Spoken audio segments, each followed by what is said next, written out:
Hello everybody, it's me Combo Abel. I'm here again. This is a new video, and this video is all about it's all about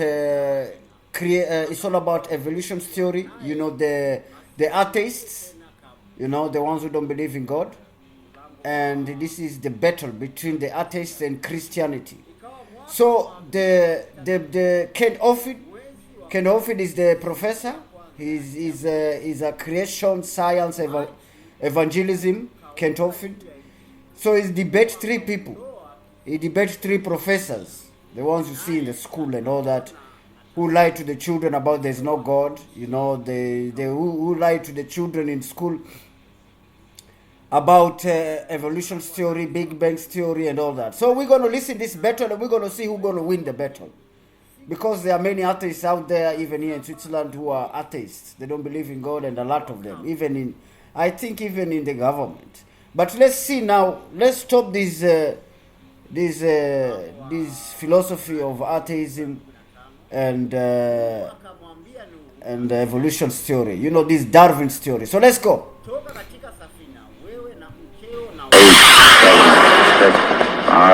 4, 3, 2, 1, 0. Ignition. All right. Well, it's an honor to be here tonight. My name is Kent Hovind. I live in Pensacola, Florida. I taught high school science for 15 years, and now I travel and do seminars on creation, evolution, and dinosaurs, and my ministry is not government funded. This is not my wife, just a picture of her. We have 3 kids, one of each. I have all the kids married off, and the dog died, so I made it. I'm home free. It's wonderful. And my lovely daughter and her husband are over here. So raise your hand there, Paul and Marlissa. Good to have them here tonight. And I got 2 grandkids, one more due in a few days and another one due in about 7 months. So I'll have 4 grandkids, all under 3 when it's over with. I'm the founder of Dinosaur Adventureland in Pensacola, Florida. If you ever get up to Pensacola, you need to stop and see that place. We have a science center, a museum, and a theme park, all based on creation, and give glory to God for His creation instead of teaching evolution. We offer a lot of homeschool classes. We have a lot of video materials available. We have a creation boot camp coming up this September.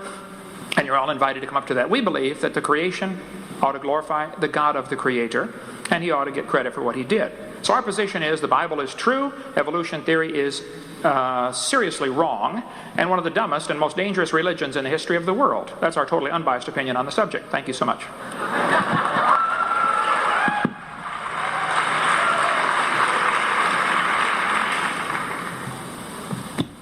Professors? I'll start. My name is Jim Strayer. I'm from Michigan. I started my educational career in a small Methodist school. I went there for 2 years and then transferred to Eastern Michigan University to get a major in biology and a minor in chemistry. I taught school for a few years and went into the Army and served as a corpsman in the U.S. Army Hospital. I came home and after a few more years of teaching, I was awarded a National Science Foundation scholarship to get a master's degree in biology. I got that from the University of Michigan. Okay. Reinhold Schlieper. Are you finished? Sorry. No. Go ahead. I have around 100 hours of semester hours of science, and most of that's in biology. And I retired a few years ago, and since then I've been keeping active by giving lectures on Charles Darwin and evolution and related biological subjects. I'm very happy to be here, and I feel very comfortable in front of a college crowd, and we should have a good time.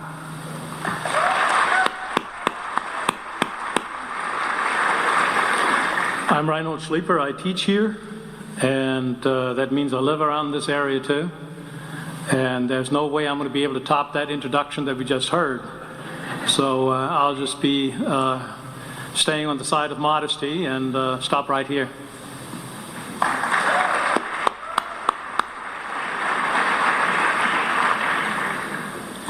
My name is Luther Reisbig. I'm a professor of aerospace engineering. I graduated from Michigan State University, where I got my PhD in engineering there. I'm probably the least qualified person to be here talking about any of these matters, but I'll apologize, and we'll do what we can. Thank you very much.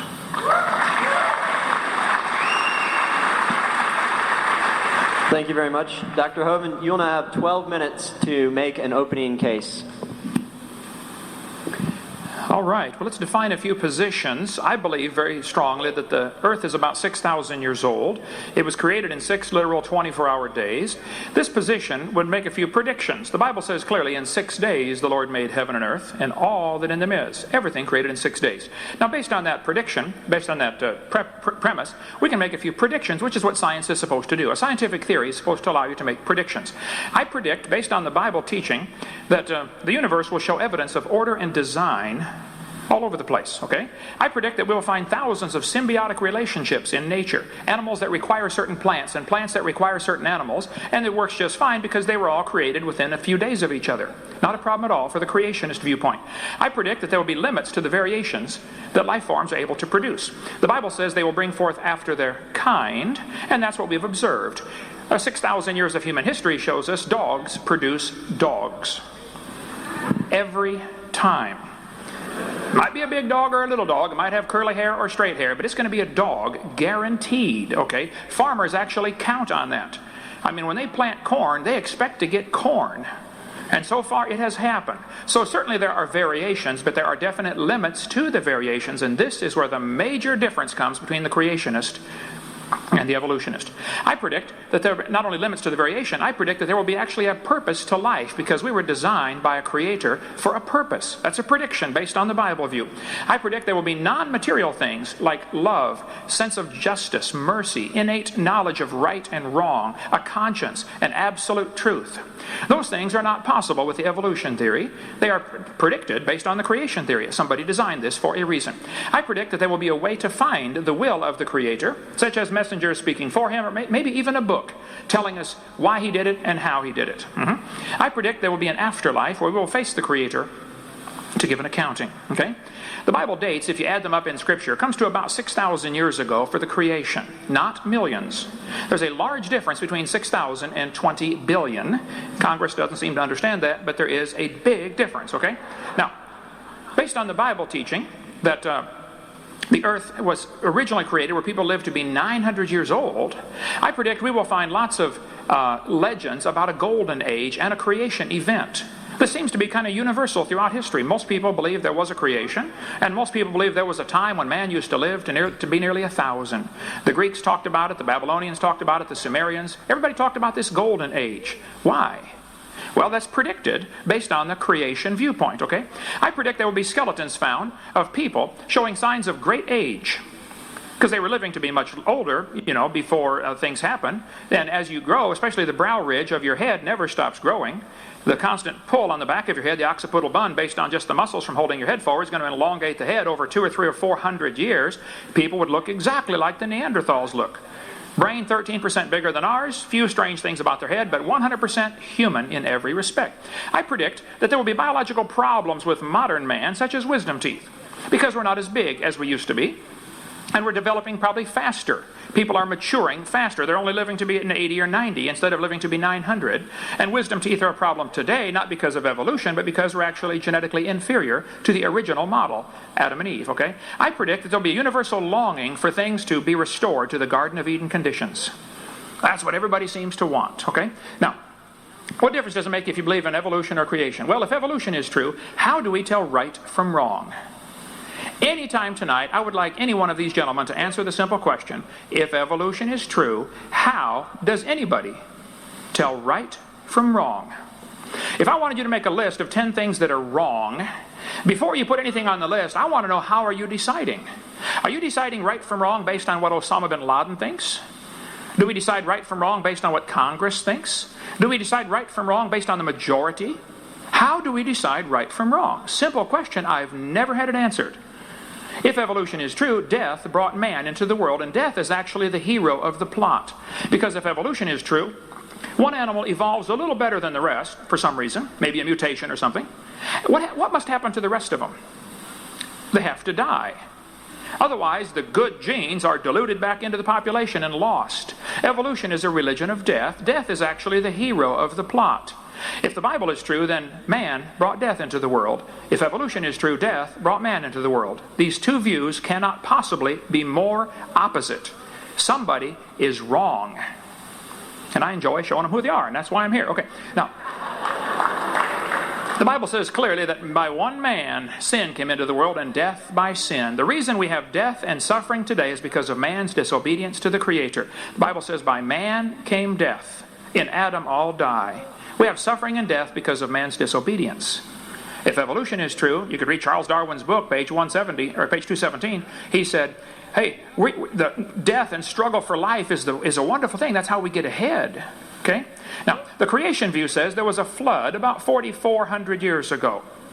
Now, this would make a few predictions. Based on the idea that there was a universal flood, I think I could predict that the earth will have hundreds of layers of strata. Floods automatically do that. Moving water sorts particles in all sorts of layers. You can get a jar of dirt, add some water to it, and shake it up and set it down, and in 20 seconds you'll have layers forming in your jar.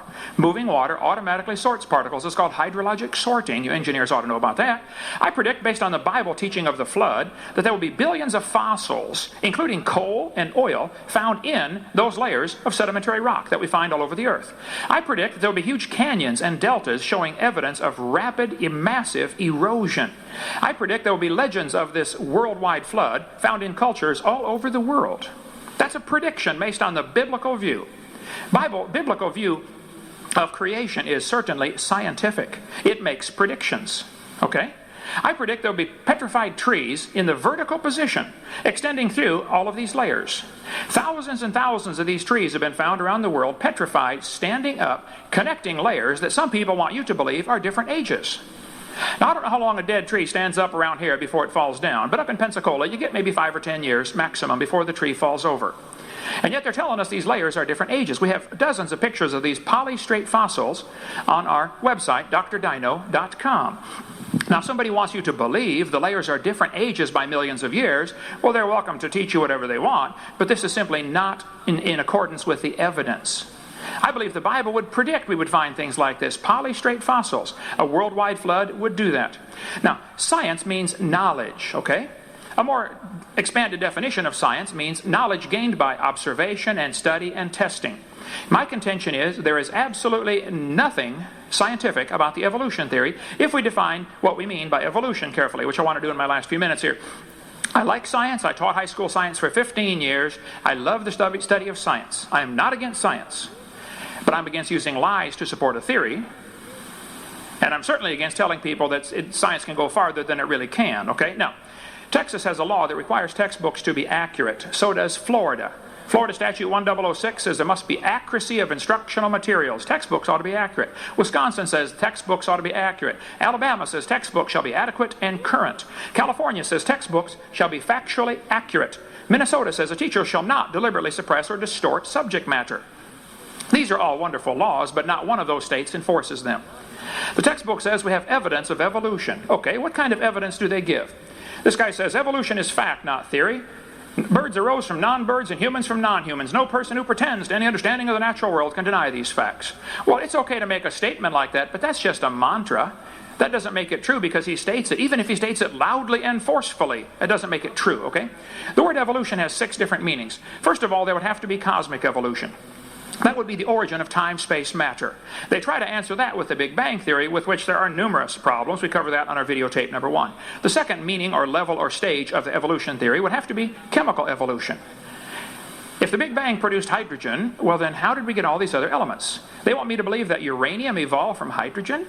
They'll say, oh yeah, you get fusion in stars. Well, first place, you can't fuse past iron, number 1. And secondly, if you want the stars to produce the elements, you have a chicken and an egg problem here. Which came first, the elements to make the stars or the stars to make the elements? You have a real problem here, but they never talk about chemical evolution. I'd like to hear that answer tonight. Thirdly, we'd have to have stellar evolution. The stars would have to evolve. Nobody's ever proven the formation of any one star. We see a few spots getting brighter and they're assuming a star is forming. Now, it could be the dust is clearing. It could be a supernova taking place. There's all kinds of explanations. Nobody's ever proven a star can form.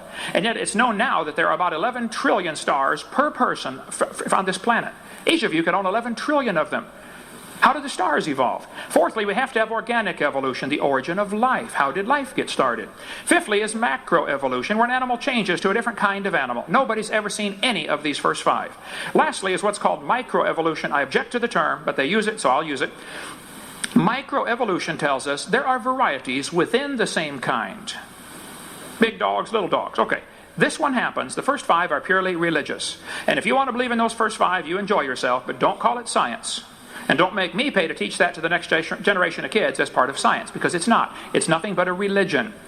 They teach 20 billion years ago Big Bang, and that's what the evolution theory is based on. You have to have an origin point. 18 or 20 billion years ago, there was a Big Bang. I think the evolution theory, as is currently taught in our textbooks, is totally unscientific. There's not a shred of evidence to back it up, and I simply resent paying for it. So my position is that the evolution theory, which teaches clearly 20 billion years ago Big Bang, then it says millions of years of torrential rains created the oceans as the Earth cooled down, cooled down into a rocky crust, and then oceans formed over millions of years. This textbook says, swirling in the waters of the oceans is a bubbling broth of complex chemicals. Progress from a complex chemical soup to a living organism is very slow. Sure is. It don't even happen. That's how slow it is. This guy said the first self-replicating systems must have emerged in this organic soup. So according to the evolution theory, 20 billion years ago Big Bang, 4.6 billion years ago the Earth cooled down. It rained on the rocks for millions of years and turned them into soup, and the soup came alive 3 billion years ago. So great-great-great-great-great-great-grandpa was soup. Okay? Now, it's true there's a lot of dogs in the world, but they didn't come from a rock 3.4 billion years ago, whatever you want to say. So, the evolution is a dying religion surviving only on tax dollars. Evolution theory is positively anti-science. There's not a shred of real evidence to support any of the theories except oft-repeated lies. Let's define one more term in my last 30 seconds. Stupid. Lacking normal intelligence. Foolish. Silly. A stupid idea. Dull and boring. Evolution is not even a good theory. I think it is stupid. Thank you.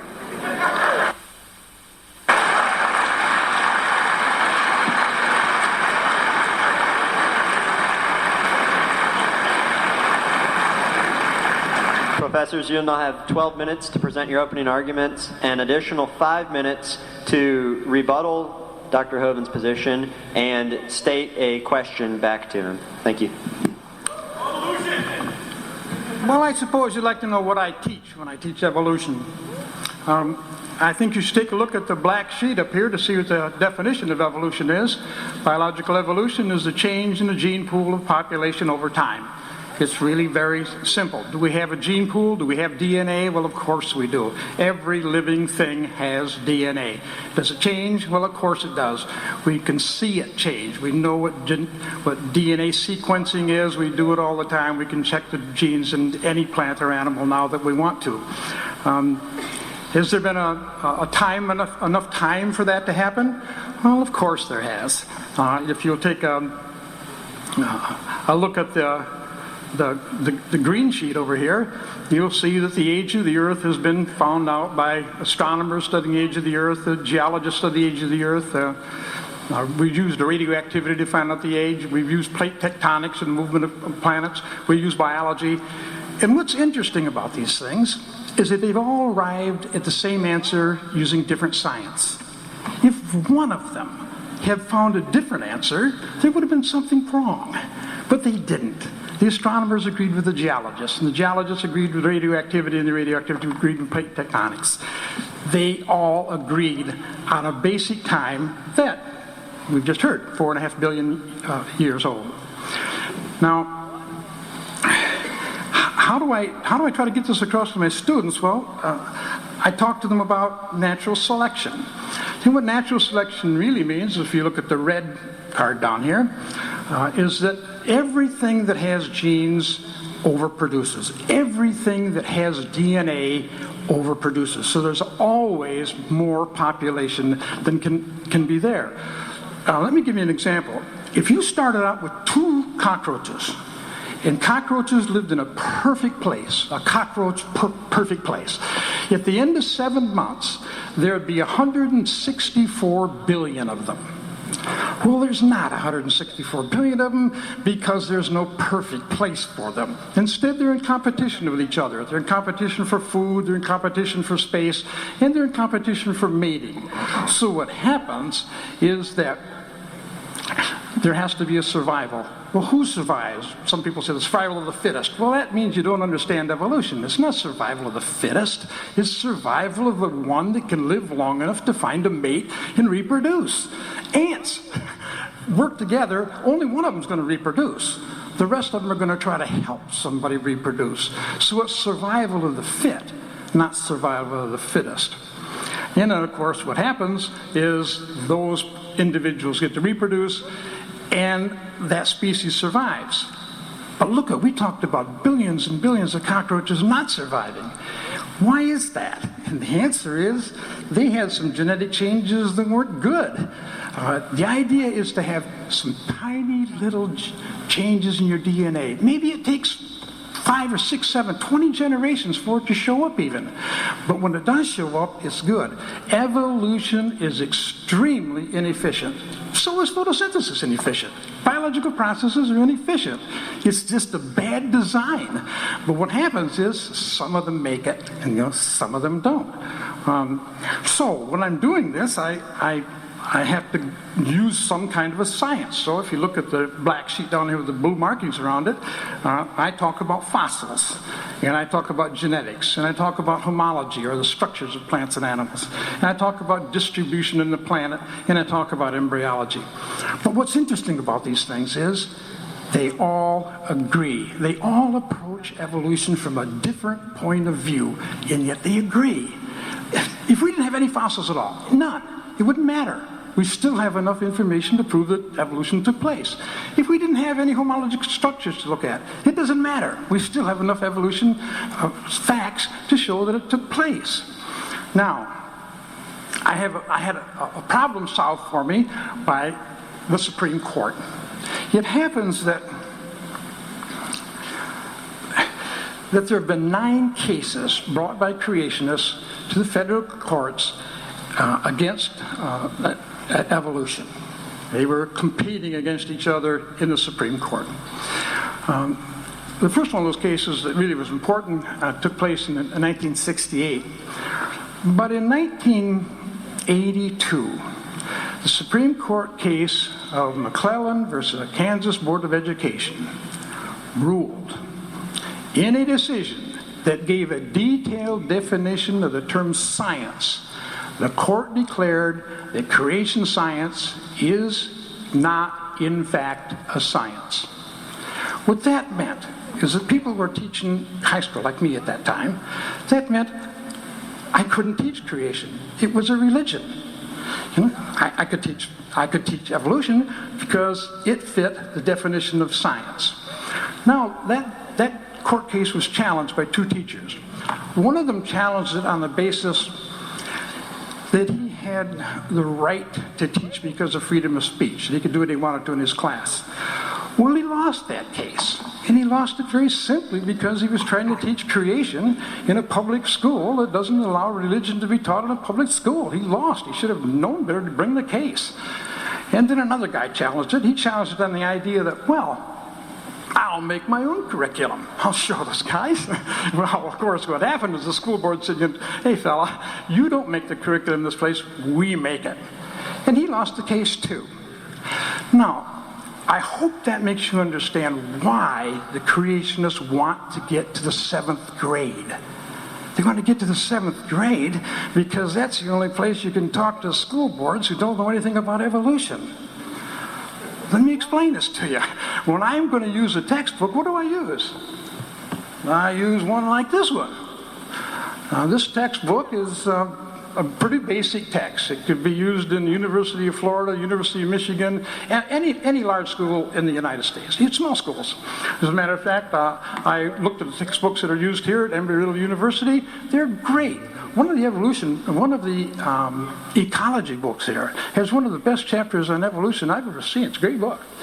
Anyway, this is what I had to use. And if you think about it a second, all the facts in here have to be able to stand scientific scrutiny. Somebody is looking at these babies, Well, here's what you find out. There is not a school in the United States that does scientific research that accepts creationism. Not one major college or university in the United States accepts creationism or intelligent design. Matter of fact, let me say it a different way. I really checked. I really looked. And I couldn't find a major college or university in the world that accepted creation or intelligent design.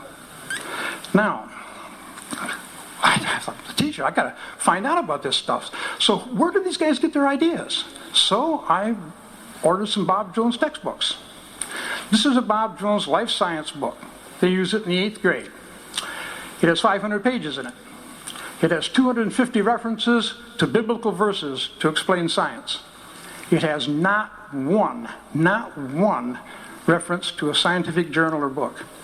It uses the term God 380 times, Satan 3 times, and hell twice. Here's the biology book that Bob Jones puts out for high school students. It has 692 pages, 350 references to biblical verses to prove science.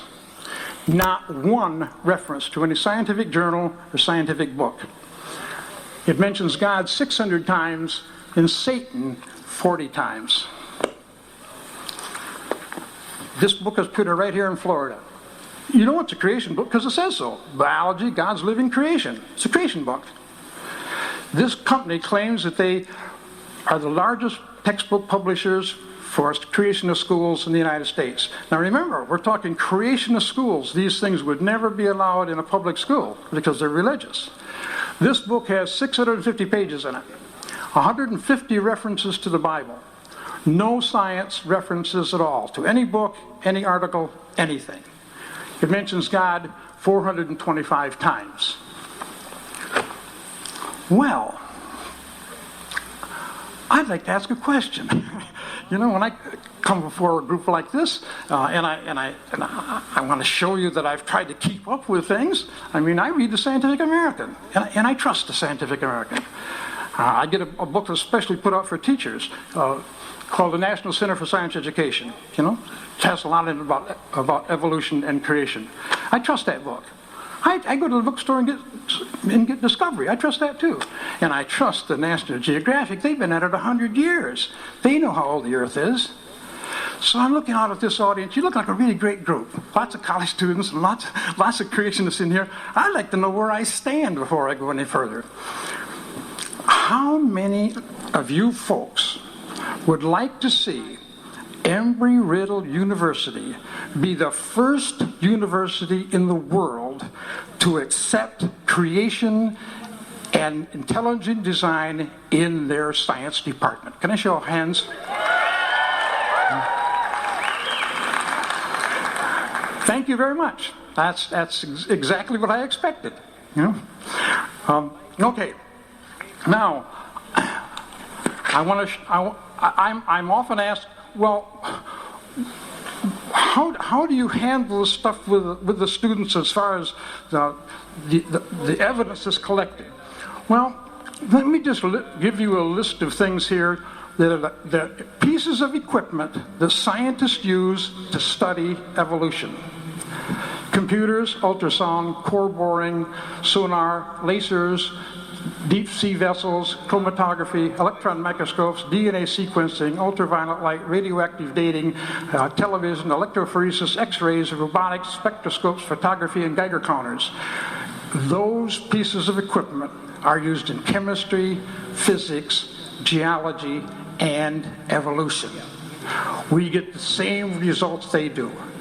There are people in here that I imagine would not want a crime to be solved because you wouldn't believe the evidence that was collected by using these methods. These are the methods that evolution uses.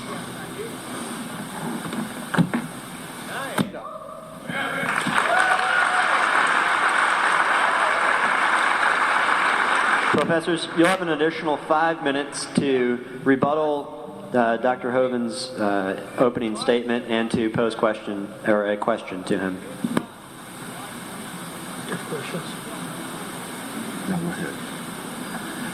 I am curious about your presentation, which was, I am impressed. The only one I've heard speak that quickly was a Texas auctioneer, but I tried really hard to concentrate and get it all. The earth was created 6,000 years ago in 6 days by God. I am confused. Being philosophically consistent and being a very honest person, I'm sure you can tell me where God came from. And in addition, once you've told me where God comes from, please try to clarify how you can figure that a spiritual force can have an impact on a material universe to create it. I think that some years ago we already talked about that kind of thing in philosophical circles at any rate, by posing the question, if angels are made of spiritual matter, and a pen is made of material matter, and spiritual matter displaces no space, how many angels can dance on the tip of a pen? I have a sense of sort of reversal experience here, but please do, go ahead. You've got 5 minutes. Now, I just want to know which question. That's all right. You may take the rest of the minute. We're supposed to do one question at a time. Which one would you like? That was part of the format for the debate. So which question? I want you to fill in the story of the rest of the beginning of the universe. God, spiritual matter, impact on material matter. Okay. So 2 questions. All right. Go ahead. All right, your question, where did God come from, assumes that you're thinking of the wrong, obviously it displays that you're thinking of the wrong God, because the God of the Bible is not affected by time, space, or matter. If he's affected by time, space, or matter, he's not God. Time, space, and matter is what we call a continuum. All of them have to come into existence at the same instant, because if there were matter but no space, where would you put it? If there were matter and space but no time, when would you put it? You cannot have time, space, or matter independently. They have to come into existence simultaneously. The Bible answers that in 10 words. In the beginning, there's time. God created the heaven, there's space, and the earth, there's matter. So you have time, space, matter, created a trinity of trinities there. Just, time is past, present, future. Space has length, width, height. Matter has solid, liquid, gas. You have a trinity of trinities created instantaneously, and the God who created them has to be outside of them. If he's limited by time, he's not God. The guy who created this computer is not in the computer. He's not running around in there changing the numbers on the screen, okay? The God who created this universe is outside of the universe. He's above it, beyond it, in it, through it. He's unaffected by it. So the concept that a spiritual force cannot have any effect on a material body, well then I guess you'd have to explain to me things like emotions and love and hatred and envy and jealousy and rationality. I mean, if your brain is just a random collection of chemicals that formed by chance over billions of years, how on earth can you trust your own reasoning processes and the thoughts that you think? Okay, so your question, where did God come from, is assuming a limited God. And that's your problem. The God that I worship is not limited by time, space, or matter. If I could fit the infinite God in my 3-pound brain, he would not be worth worshiping, that's for certain. So that's the God that I worship. Thank you.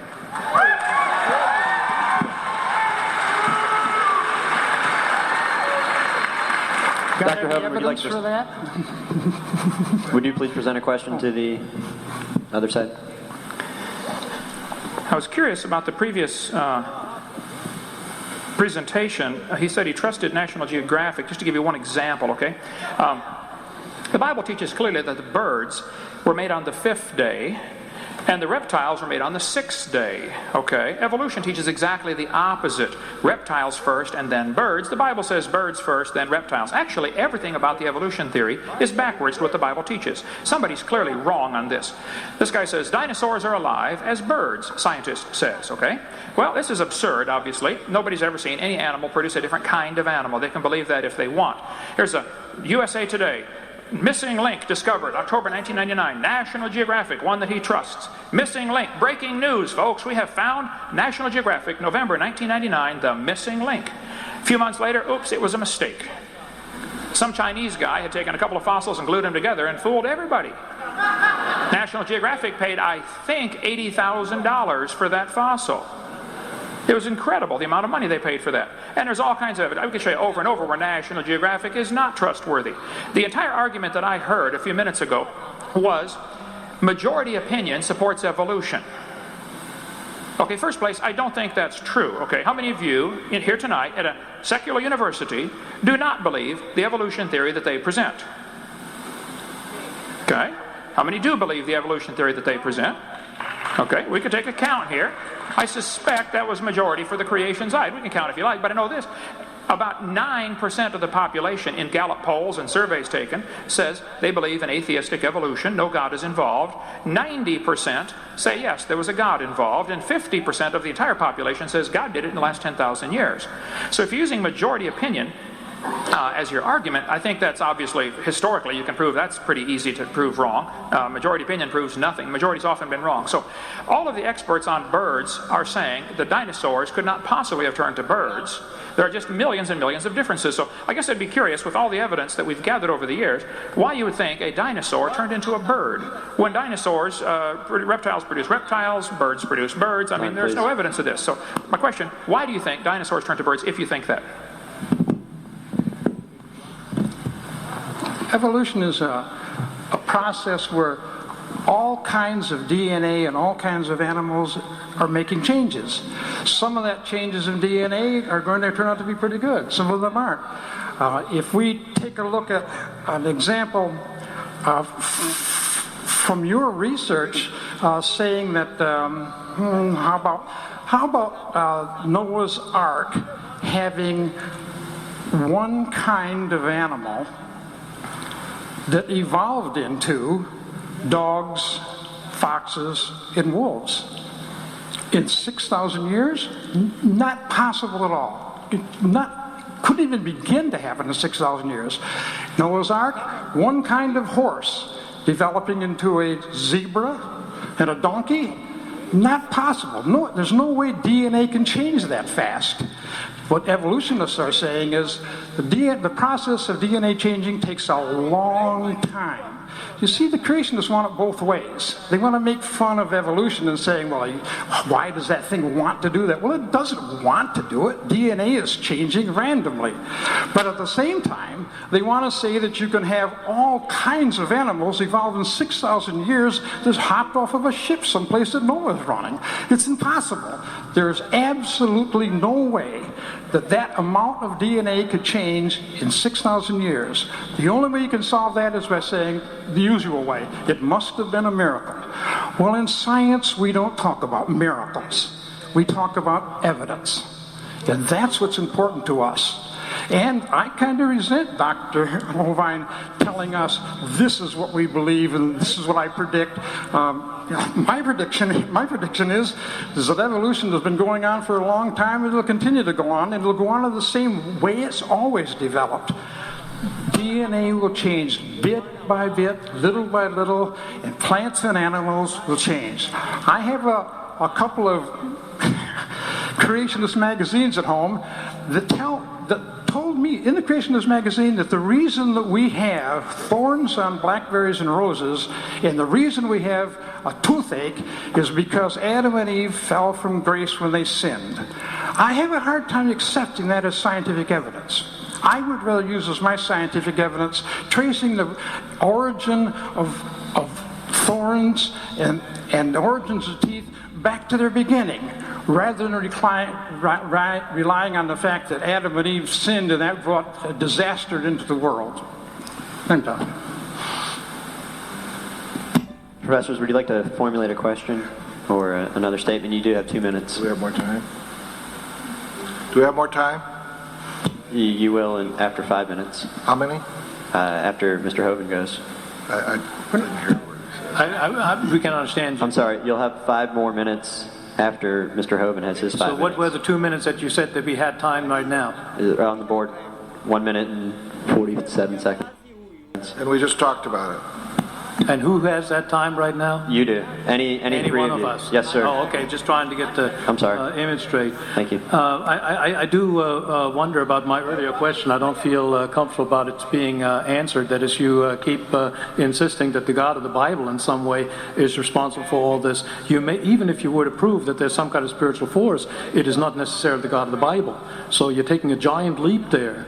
So I think there's a lot of that has to do with lots of faith that has to be developed in there. And I see that from our group here. And I think Mark Twain said about faith that faith is believing something you know ain't true. I don't think you can rely on faith. I think you need to, if you want to be honest, intellectually honest, you've got to come up with something a little bit more solid than just to buy in to the fact that 80% of U.S. Americans are God believers and only 14% are not. So I don't know. Is that? Can he answer that? Or Absolutely. all right, that'd be nice. What was the question? Phrase the question again, please. You didn't really get. You made a statement. I didn't hear a question there. What do you want to hear? Okay, my original question was for you to show where the deity comes from, and you keep insisting that it is the God of the Bible, but that is another leap of faith that seems to be part of that. Can you sort of trot that out a little bit more? And let me say one thing also about the story that you gave about the National Geographic, or was it the Scientific American, with the the bird and dinosaur thing. It shows that the scientific community is working. These people are in dialogue. Error may occur where reason is left free to correct it. And in your system, it's nailed down by the Bible, and no, I cannot challenge that. With the invention of all kinds of strange beings, I just looked, this is very much news to me. I looked at one of the books that Jim has here, where the assertion is that evolution is inspired by Satan. And what now? We have Thank you, God, sir. we have We're going to Satan, have to cut you off, and you can be back in 5 minutes. Carry on. I guess I'm still a little baffled what the question was. If you're going back to, you didn't like my answer of how God did it, God is outside of time, space, matter. I think you need to stop and look at the theory that you are believing in, apparently, because there are so many thousands of unanswered questions. See, it's much easier for me to believe in the beginning God than to believe in the beginning dirt or matter. The evolutionist does not answer the question. There's 6 different types of evolution, as I shared clearly earlier. If the Big Bang Theory is true, then I would like to know what exploded and where did it come from and where did the energy come from and where did the space come from for the matter to expand into, and where did the organization come from and where did the information come from. There's a whole host of questions that are a whole lot harder for you to answer than in the beginning God. Where's information come from? This universe is not just random molecules circulating around. I mean, it carries information. Just like a book is so much more than ink on a paper. It carries information. And the DNA is more than just chemicals. It's information. So the evolutionist never answers the question, where did this information come from? Where did the energy come from? Where did the matter itself come from? And you gripe about my belief. I believe by faith in the beginning God. I know, I admit I don't understand that. But you believe hundreds of things by faith. You don't even understand that you're believing by faith. You think matter is either eternal or can create itself. What's the 2 choices? How did matter get here? The world is here. Where did the matter come from? Did it just happen by itself? Or is it all just imaginary? We're not really here at all. You're faced with the option of, we're not really here, this is all just our imagination, or it had a beginning, or matter is eternal, which is both of the second 2 options are in violation of the obvious laws of thermodynamics. Matter doesn't create itself. And everything degrades over time, so either it had a beginning or it didn't. If it had a beginning, then what was before the beginning? I mean, there's so many thousands of things you take by faith. I say in the beginning God, and you say, well, this matter somehow either was always here or created itself, and then this matter somehow became alive, and then this first living thing learned how to reproduce, and then it learned how to make something other than its kind. I mean, even though nobody's ever seen that, nobody's ever seen a dog produce a non-dog. Or you mentioned about, the fact that a wolf and a fox and a dog coming from a common ancestor off Noah's Ark in only 4,400 years. For heaven's sake, you believe they came from a rock. I mean, come on. I don't think my theory is that silly at all. So, if my answer to your question is still the same, I believe in the beginning God. I do take that by faith. Here's the major difference that I don't think you're going to understand. I admit mine is a religion.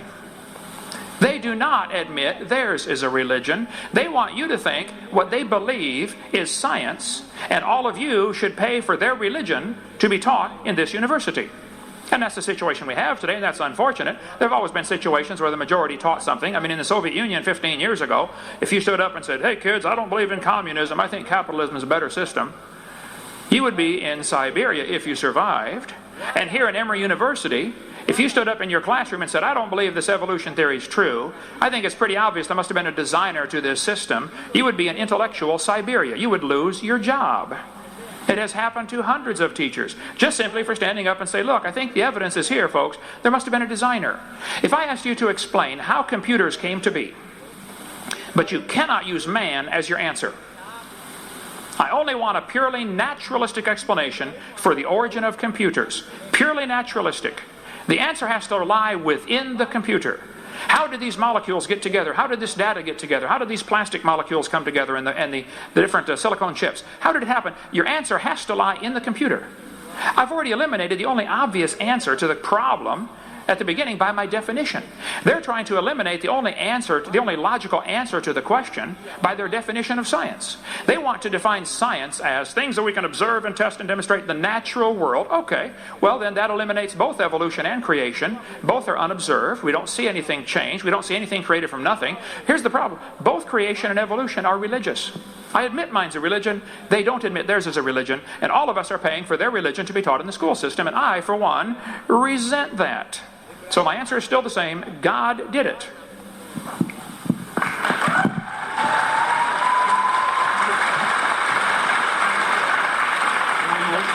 question for them now? Your question for them, quickly, please. Okay, my question for them. I have several thousand questions I guess I'd like to ask. Does your textbook you're holding in front of you that you said you trust, used at this university, does your textbook teach that there are vestigial structures? If you could maybe just look in the index under the word vestigial. Did I get 5 minutes? Or just ask a question? Yeah, just the question. You already had your 5. Okay. Does your textbook teach that the appendix is vestigial and is no longer needed, even though all doctors know the appendix is not vestigial? It has been proven to be part of the immune system. If your appendix is taken out, you can live, just like you can live without both your arms and both your eyes. It doesn't prove you don't need it. So just a simple question. Does your textbook teach the kids that there are vestigial structures and that is therefore evidence for evolution? I think you have that on one of your posters here, if I'm not mistaken. Yes, it does teach that there's vestigial structures. Professors, between the three of you. It doesn't teach that there's a God, though. You have 5 minutes. I don't get the point. That's the way DNA works. There are certain changes in the DNA molecules that will make some organs more efficient and some less efficient. That's just the way it is. You can find the vestigial structures on plants also.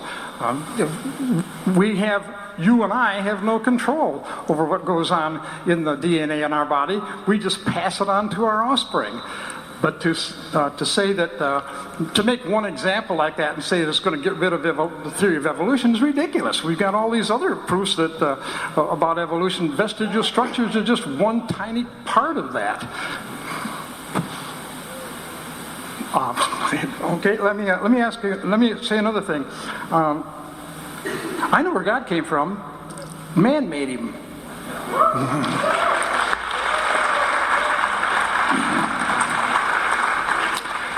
I also know where your computer came from.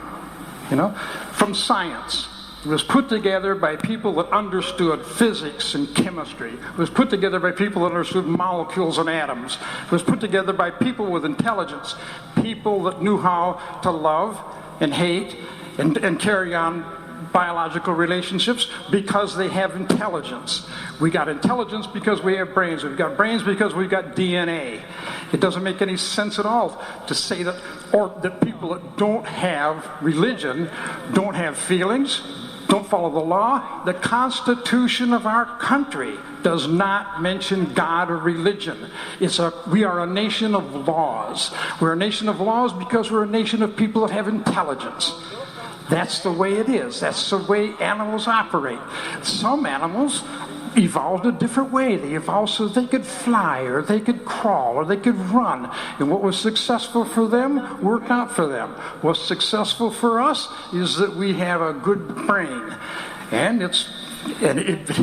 we'll have to wait and see what happens. Not in our lifetimes, but all animals are in the same boat. All plants are in the same boat. Sometimes when people were doing this kind of stuff, people are always thinking about human beings. You can find the evolutionary theory in any part of life. it doesn't matter if you're talking about maple trees. I still want an answer to the question of how did all these different things evolve in just 6,000 years when it isn't possible. It's mathematically not possible. If it were, by now, farmers would have bred a different species. When he said something like, well, you breed dogs, you always get dogs. Well, of course you do, because you can't change them in 6,000 years. If you could, farmers would have bred something different. We've been breeding plants and animals for 4,000 years. We can't do it, simply because it takes too long. The earth is old enough for evolution to have taken place, but we haven't had enough time to get different kinds of animals starting from Noah's Ark. Rhino, you want to say something? We have a minute again? Yeah, we got a minute and a half, I guess. Oh my God. Yeah, I do. One thing that sort of crossed my mind as you were speaking is the difference between science and religion. And it seems to me there is a very clear-cut difference. Science is self-correcting, in the sense that the battle of disagreement will edit out that which is wrong, and by essentially falsifiability. That is, in other words, if a scientist advances a particular idea, he also can tell what particular conditions must be the case for him to retract that idea. And this is something that is absent in religion. That is, religion is seeking truth, absolute truth, and charges science with not finding truth, which it isn't trying. Science works with probability and with self-correction. Religion, ultimately, I know I am right, and I'm not allowing anything else. This is what is so devastating, to try to talk to anybody who is a person of faith.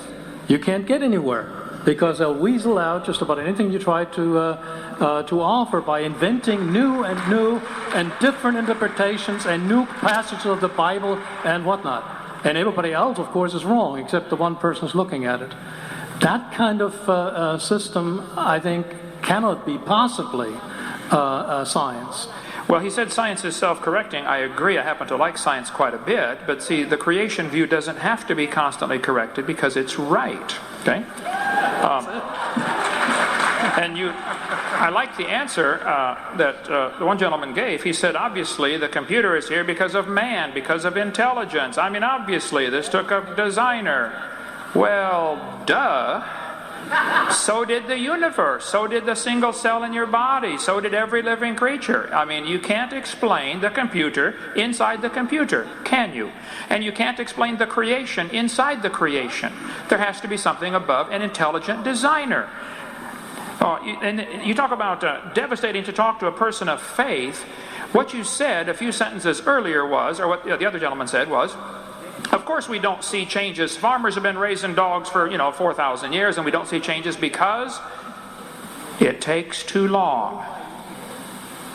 If you don't see faith in there, I can't help you, okay? You are relying on the unseen. Oh yes, long ago and far away.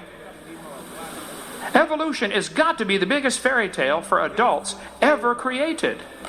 Everything you said required faith. Well, we see dogs produce dogs, but if you give them billions of years, okay. You just left science and went to religion and didn't even see it. You didn't even see what happened in your mind.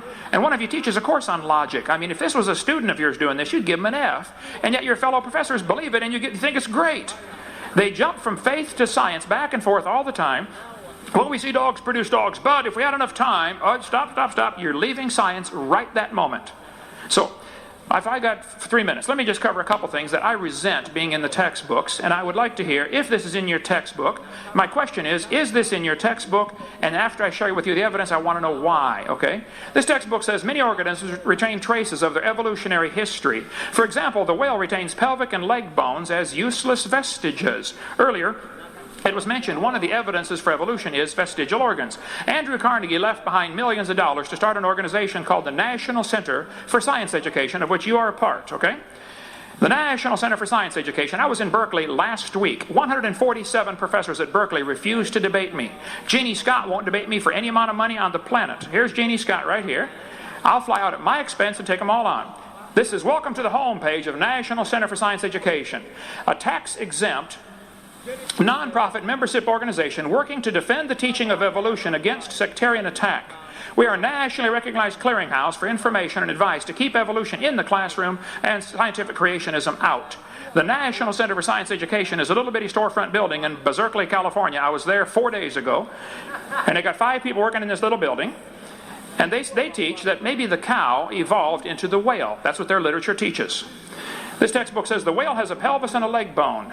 Whales have hind limb bones that have no function. Just imagine whales walking around. It's true. These are the bones they're talking about right there. Just imagine the whale walking around.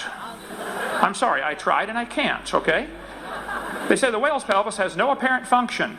The whale's pelvis is evidence of its evolution from four-legged land-dwelling mammals. This is simply a lie, okay? Those little bones are anchor points that special muscles attach to that allow the whales to reproduce. This has nothing to do with whales walking on land. It has to do with making baby whales. So either the authors of this textbook are ignorant about whale anatomy and certainly shouldn't be talking about it, or they're deliberately lying to you and desperate for evidence for their theory.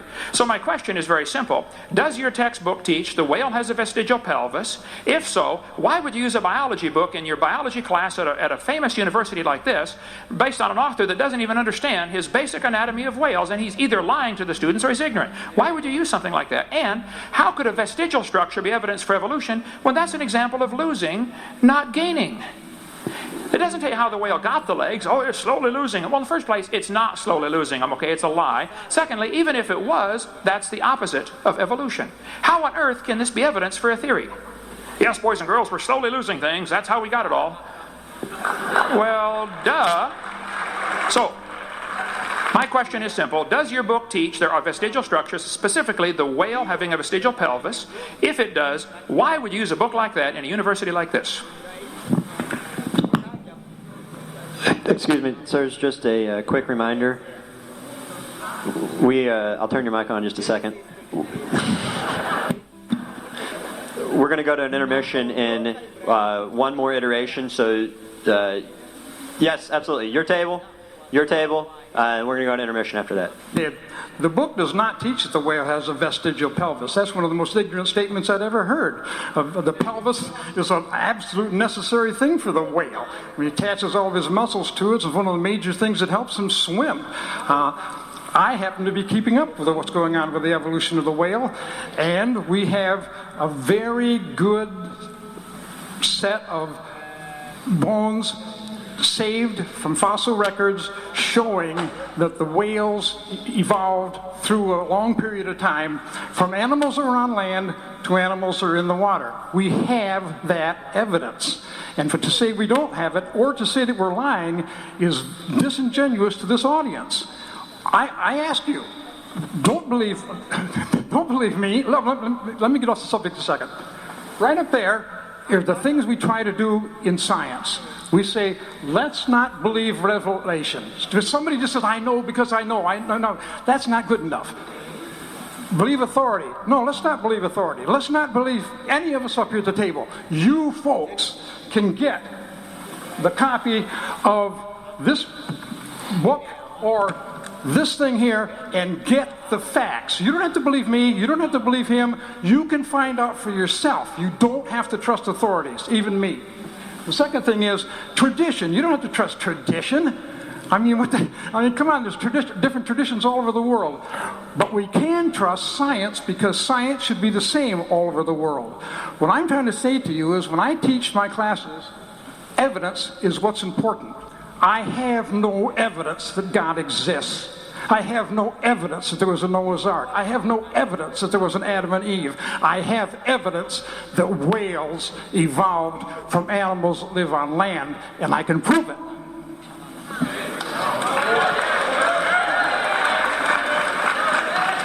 Well, we do have, I haven't had anything to say. There's a lot of talking going on, and that's unusual for me. But the one thing that we can prove by the great philosophical statement, cogito ergo sum in Latin, which says, I think, therefore I am. Now what that says is that I exist and prove that I am there because I can think, but it doesn't necessarily say that you exist. I can't prove that you exist, but I can prove that I exist. And I also know that I'm here. And I do believe in you. There's a high probability that I do believe in you, and you are here. And somehow you got here. And somehow this happened probably in the last time between 10 and 20 billion years ago, probably to the record of the Earth, which was maybe 4 to 6 billion years ago. And basically all of this biological stuff is very interesting, and it does prove to how science brings about to cause things to happen. But it's so complicated, it is so complicated that you can confuse the process by misinterpreting the results. We do have, as my colleagues say, the scientific method, and it based on the best information that we can put together to form to what we know is true. It doesn't mean that we know the truth. It means we have maybe some probability of the truth, and that may be the best that we will always have. But to start talking about chickens and dinosaurs, and I like eating chickens because chickens are descendants of dinosaurs, and every time I eat a chicken, it makes me happy. Because I think a lot of them ate our ancestors a long time before that, about 160 million years ago. So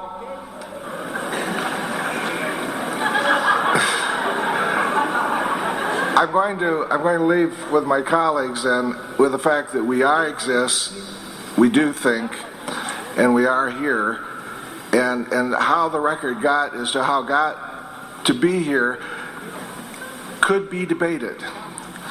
We do have information.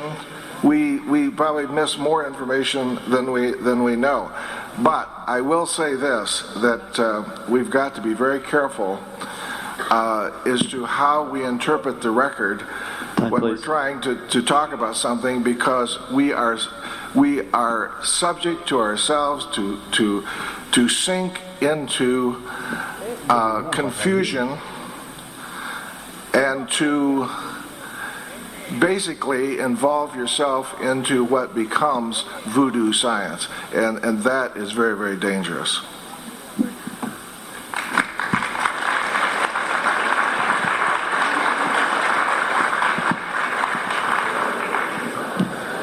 Okay, let me cover 5 main points here. He said we have evidence of whales evolving from land animals. In the first place, this is absolutely incorrect, okay? If he's talking about Ambulocetus, you need to study here. This was made mostly of imagination. If that's your evidence, you need to study the Ambulocetus a little better, okay? There is overwhelming evidence that Ambulocetus is just an unusual animal, or just an animal that may be still existing someplace. There were just a few bones found, and a whole lot of plaster of Paris and imagination used to put it together. Basilosaurus is not an intermediate. The serpentine form of the body and peculiar serrated cheek teeth made it plain that these animals could not possibly have been ancestral to any modern whales. This is from one of the experts on invertebrate history here. The evolutionary origin of whales remains controversial among zoologists, Compton's Encyclopedia a couple years ago. Pakicetus, pictured here, is made from one small piece of a skull, a few pieces of jaw, a small piece of jaw, and a few teeth. You find a piece of the skull, a few teeth, and a piece of the jaw, and that's proof it's intermediate between a whale and a cow? You have got to be kidding. I'm sure this is one of the ones in his fossil proof for evolution, and you're missing such a major point. I don't know if I can help if you can't get this, but no fossils count as evidence for evolution. In a court of law, they would laugh at you because you bring some bones in and say, Your Honor, this is the ancestor of whales. Well, first place, it's not enough to tell what it is. Secondly, you don't know that that is the ancestor of anybody. You don't know that that animal had any kids that lived.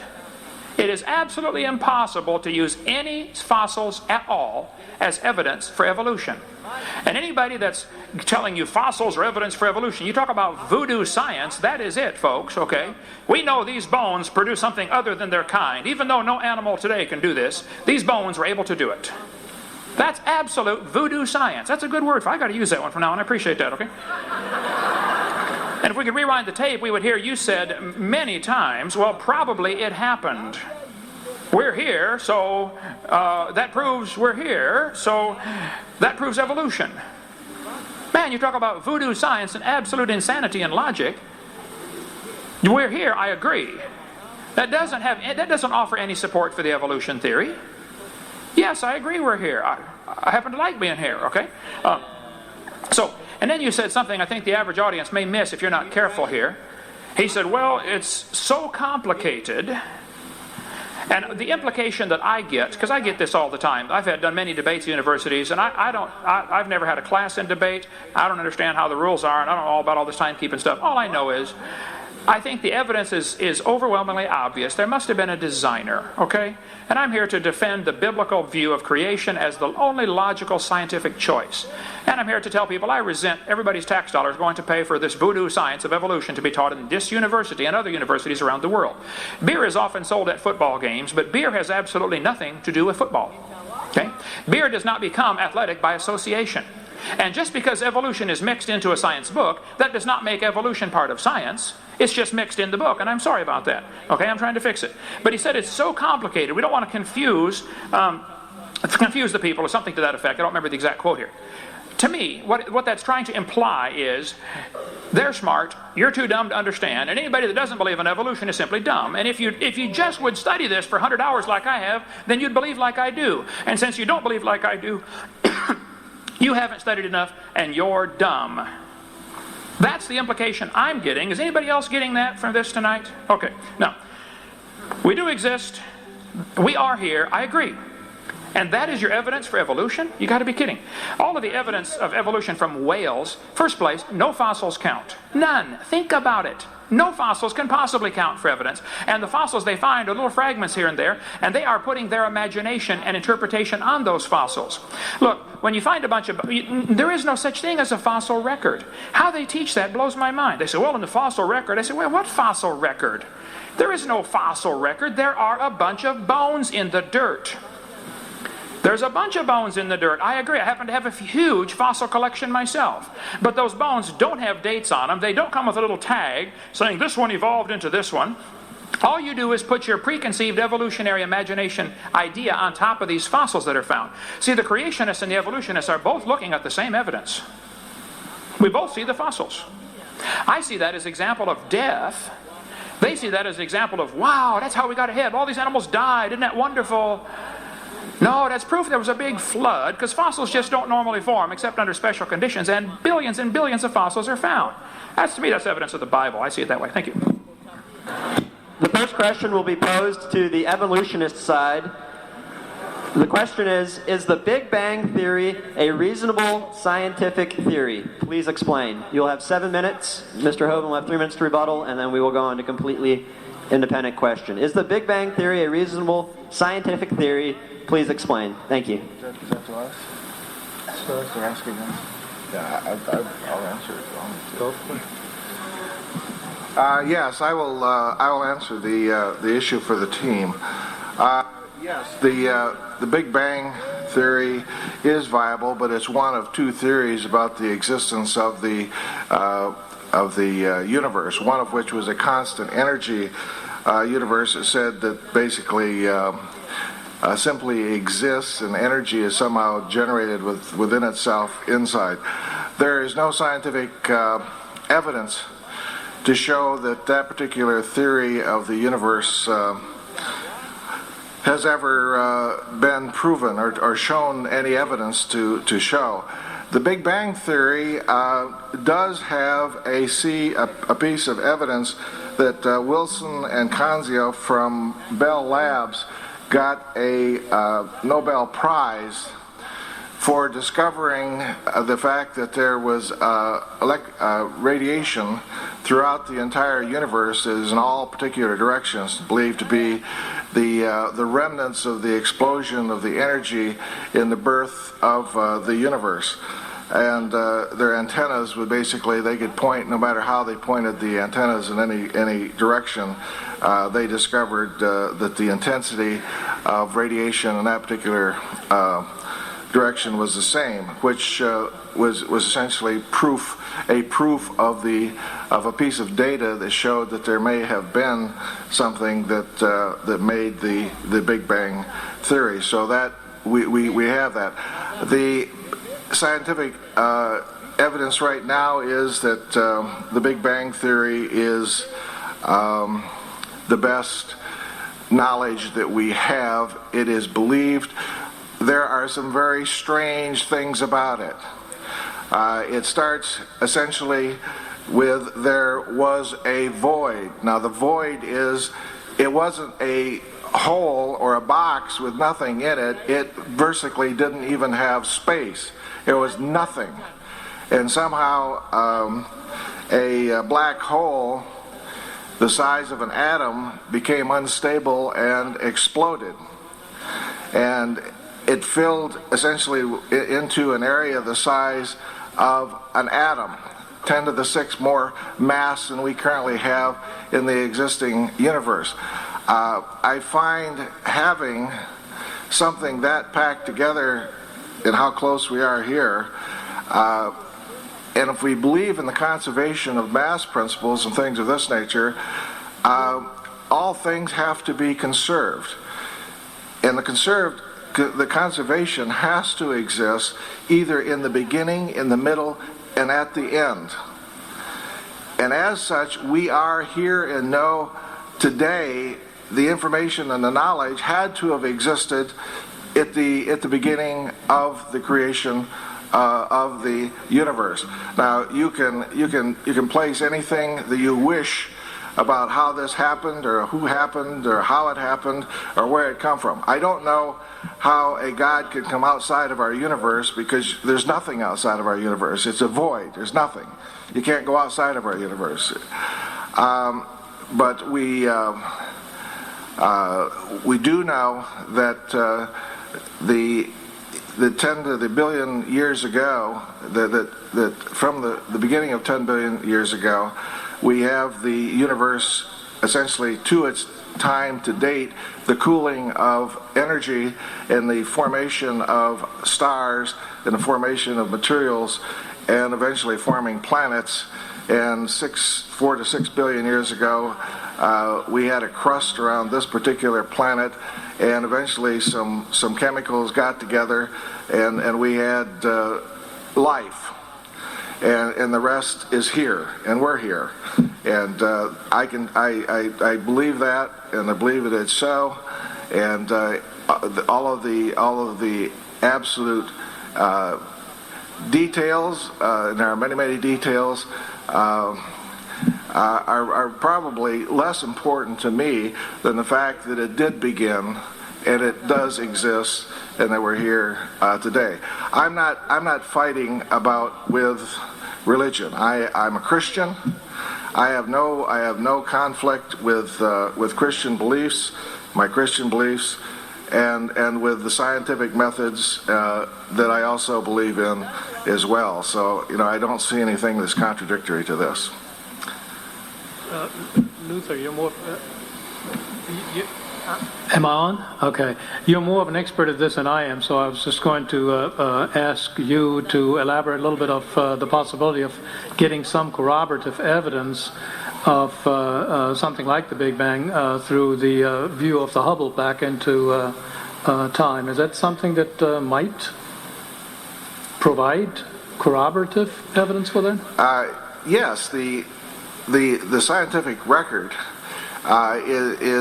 is accumulating substantially about our measurements and essentially what is going on in the universe, and essentially what we know about the mechanism of this. We're dealing with astronomical sizes, and huge and huge and huge places. And if it started with a little place the size of an atom, we do know that it has done, I can tell you one thing that we can all say that is true. Time has always gone forward, and time goes forward with entropy into diversity. And diversity generates, through time, it creates everything that's possible. And what we have today possible is what we have and what we are observing.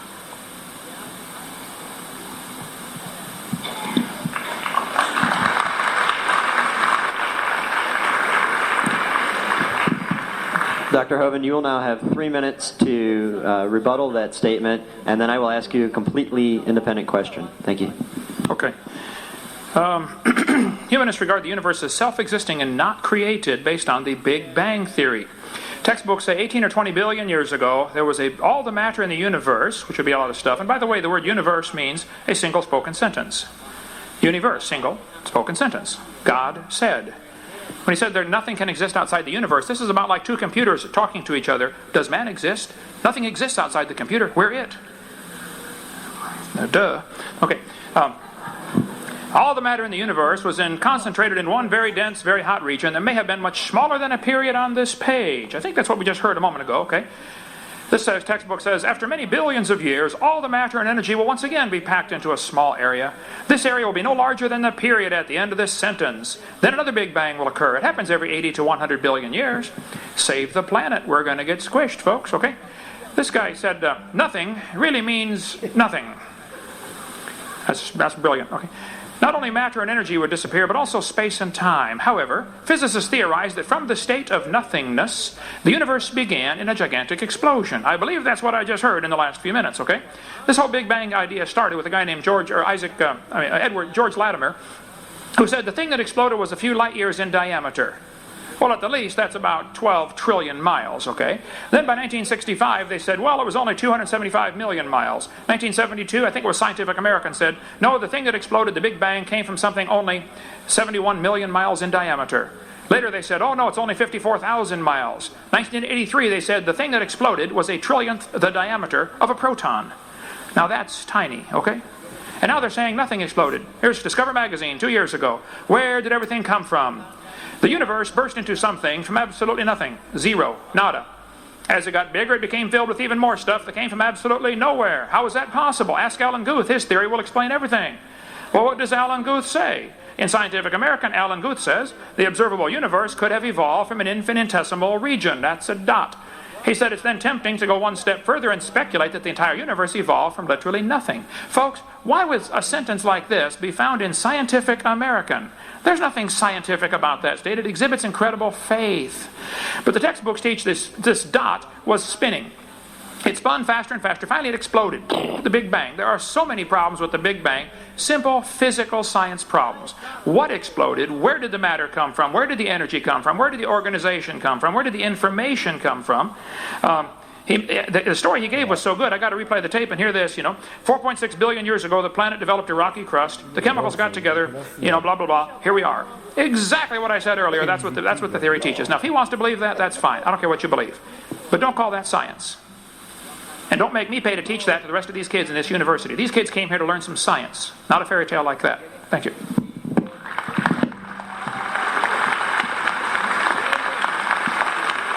Dr. Hovind, the next question will be posed to you. You'll have 7 minutes, and then the evolutionists will have 3 minutes.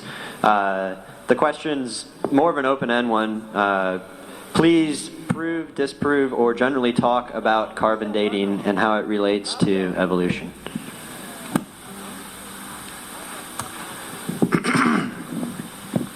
Get my projector on here. See, I have about 7,000 slides in PowerPoint, so it helps if you ask the questions in the same order that I have the answers. Carbon dating? Okay. Carbon dating, actually fossils are dated by their position in the geologic column. They are not dated by carbon dating or potassium, argon, rubidium, strontium, lead-208, lead-206. None of those matter. A fossil is dated by the position in the geologic column. They're called index fossils. This guy admits it. Radiometric dating would not have been feasible if the geologic column had not been erected first. The geologic column was invented in 1830s. That was taught for 120 years and became accepted as science, and the geologic column doesn't exist any place on the planet. Okay, there is no geologic column. There are layers of rocks. And they're assuming that it's different ages. That's the problem right there. This guy says fossils have been and still are the best and most accurate method of dating and correlating the rocks in which they occur. We go through all kinds of examples on this, but on video 7. The Earth's atmosphere is about 100 miles thick. It is mostly nitrogen, 78%, 21% oxygen, a little bit of CO2 for plants to breathe, and very little radioactive carbon-14. 0.0000765%. This radioactive carbon-14 mixes with oxygen and it becomes carbon dioxide, most of it does, and the plants are breathing carbon dioxide. Now carbon-14 is formed when radiation strikes the atmosphere. The nitrogen, which is the majority gas are up there and here, nitrogen gets bombarded by cosmic rays and it bombards the upper atmosphere, producing fast-moving neutrinos. These neutrinos collide with atmospheric nitrogen, producing carbon-14. That's how it's made. If you look at a periodic table, carbon and nitrogen are right next to each other.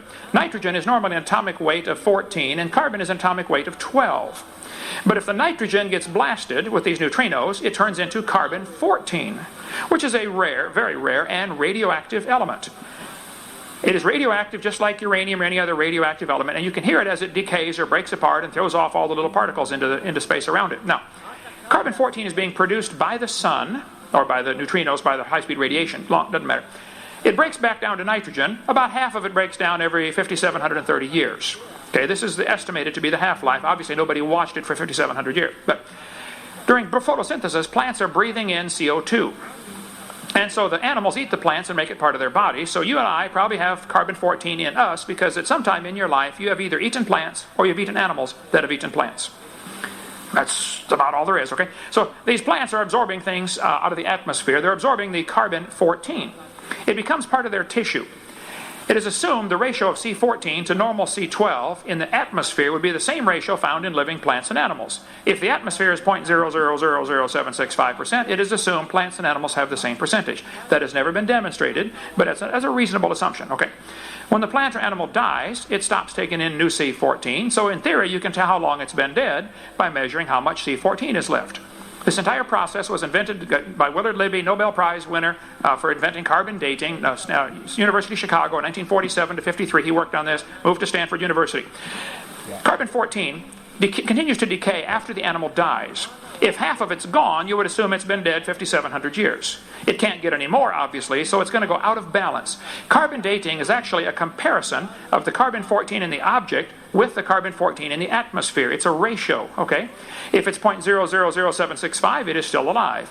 If it's only 0.0003825, it's 5,700 years old, etc., etc. The less it has, the older it is. This is how the theory works. It goes from a half to a fourth to an eighth to a 16th to not much, okay? They compare the amount of C14 in the object being dated with the amount in the atmosphere to estimate how long it's been dead. If only half of it has been, if it's only got half as much, it's assumed it died 5,730 years ago. Sounds good, but there are some assumptions that mess up everything. If I told you to fill a barrel with water, but there were holes in the barrel, as you're putting water in, it's leaking out. It's kind of like a checkbook, you know. You keep putting the money in, it keeps leaking out different places. But at some point, you're going to reach a stage called equilibrium. You'll never fill the barrel past that point unless you speed up the intake or cut down the outgo. The Earth's atmosphere is going to have the same problem. If you took a brand new planet Earth, created it, poof, and stuck it out going around the sun, 93 million miles away, it would start developing C14 from radiation and start losing it to decay. So the question is, they wondered this back in 1950, how long would it take Earth's atmosphere to reach equilibrium? The consensus was it would probably take about 30,000 years for the Earth to reach equilibrium. And then Willard Libby and the boys at University of Chicago made a tragic mistake. They made two fundamentally, fatally flawed assumptions. They said, well, we know the Earth is millions of years old, mistake number one, so we can ignore the equilibrium problem.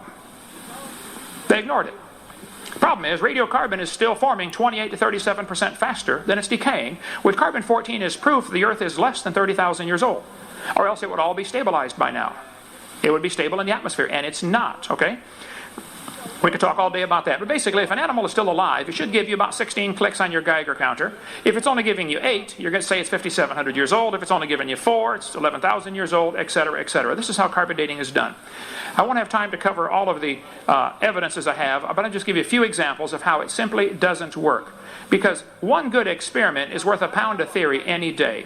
Back in 1949, when they developed it, the lower leg of a mammoth dated 15,000 years old, but the skin dated 21,000 years old. Same animal. It's not working in 1949. 1963, living mollusk shells dated 2,300 years old. It's still not working, folks. 1970, at the proceedings of the 12th Nobel Symposium, they said if a carbon date supports our theories, we put it in the main text. If it does not entirely contradict them, we put it in a footnote. If it's completely out of date, we just drop it. Freshly killed seal, carbon dated 1,300 years old. One part of a mammoth is 40,000 years old, another part's 26,000 from the same animal. We could talk all day about carbon dating, but here's living snails, carbon dated 27,000 years old, 1984, Science Magazine. I don't have time to cover them all, but watch my video number 7, which is why it's out there. 1992. 2 Colorado Creek mammoths in Alaska found side by side. One dated 22,000 years old, the other one was 16,000 years old. They're side by side. 1996 at Berkeley University, they used the most advanced dating techniques they have. They discovered these things that they thought were 250,000 years old actually were 53,000 to 27,000. I'd like to point out, Your Honor, that is still a 96% error. If you think carbon dating proves the age of anything, you need your head examined. Thank you.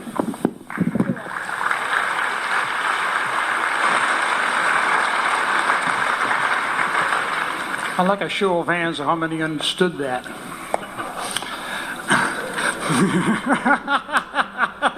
I guess we aren't the only liars here.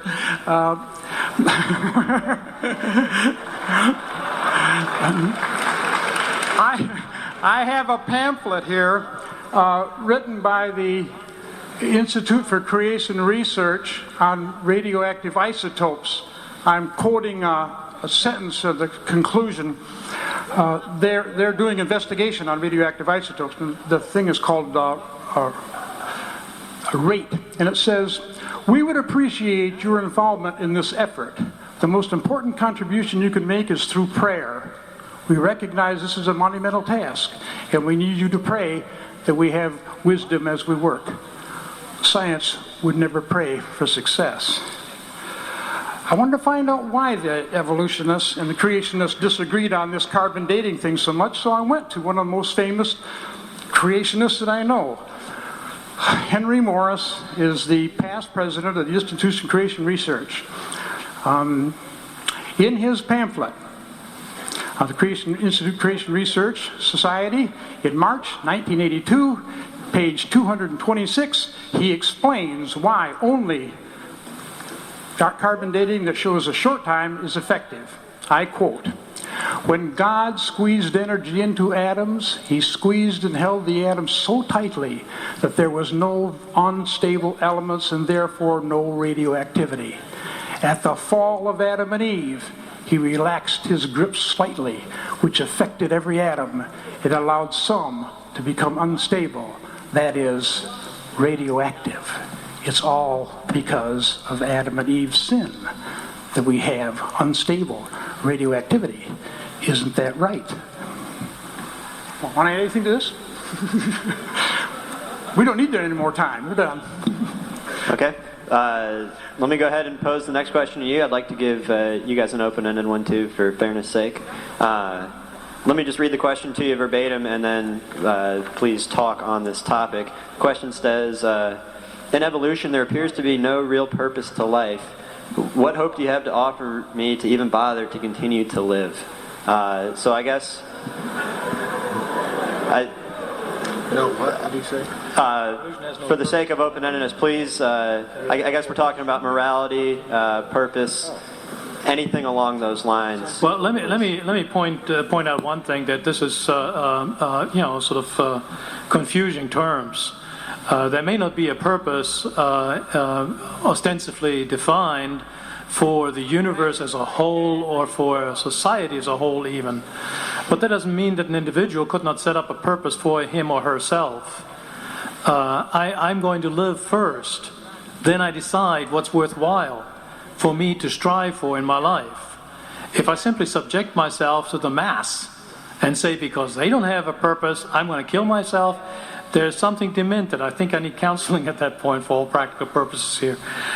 So here again, I think purpose is something that we create individually for ourselves. It's not something that we deduce from the nature of the universe in any way. I'm sure that everyone here has some kind of a purpose in their existence, defined by themselves, defined where they're going to go. So that would be my take on that. And did you want to? Sure. Look at DNA changes, and it changes so that animals and plants survive. If the DNA changes in a brain of an animal, to make that animal breed successfully by taking care of its young, taking care of its brothers and sisters, and taking care of its family, that animal may survive. If, on the other hand, the DNA goes in a different direction and the animal learns to swim or fly, that animal can survive.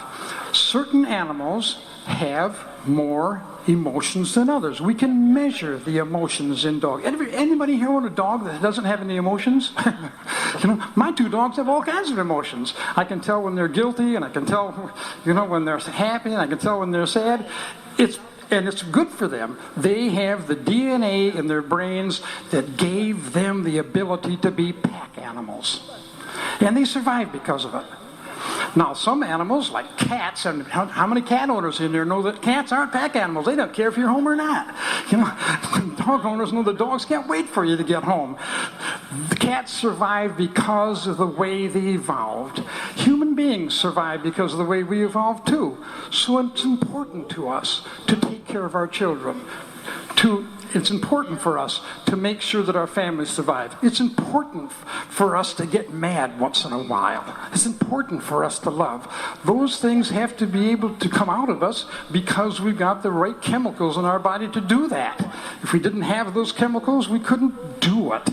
So anytime you talk about any kind of emotions, we've got them, and so do lots of other animals. If we want to talk, we can even talk about plants, for heaven's sakes. If insects attack a maple tree, that maple tree gives off a chemical called a pheromone that goes out through the rest of the forest and unites with the leaves and the trees and the rest of the forest. Those trees pick up that pheromone, and then they produce a chemical to withstand the insect infection. That's important for those trees to be able to do that. It's important for them to be able to communicate with each other by using chemicals. It's important for us to do the same thing. What we smell on each other is important. What we see on each other is important. Those things are controlled by DNA. Can you teach your child to love? Can you teach your child to hate? Sure you can. But you can do it because those chemicals are there. We are an animal that has the ability to make our environment part of so we can survive. We can control our environment. We can control it because we've got intelligence. We can control it because we have emotions. We get those things. We get the basic cards we play with from DNA. Some of us get a better deck than the rest. What are you going to do about that? And the answer is, you can't do anything about it. You can try to fit into your environment. You can't make yourself something that you want to be just by wishing it. You were a sperm and an egg, and that sperm and an egg developed from a lot of cells. I want to ask you a question because.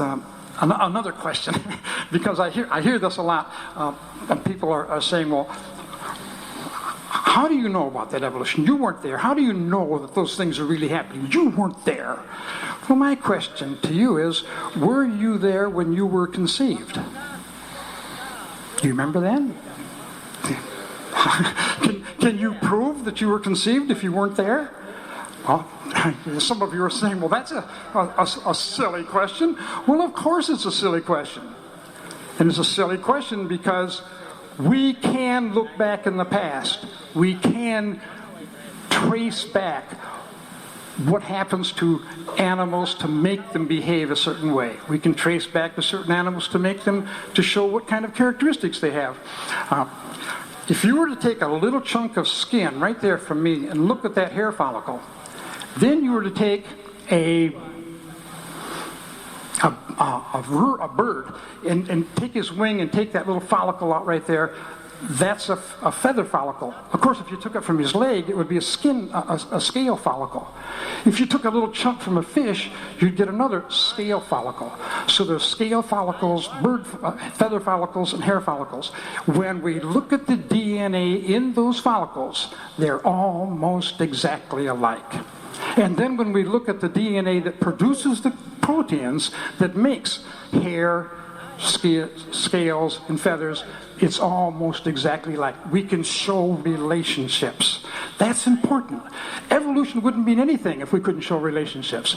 If we found that a dog was more genetically related to a frog than it is to a cat, we'd know something's wrong. But we never find that. We know we've got so much information genetically that we may never figure it all out. We spent a lot of time here talking about fossils. Fossils don't mean anything as far as evolution is concerned. We don't need them. We got all the evidence we need to prove evolution without fossils. Forget fossils. They just aren't important. What's important is DNA. Please.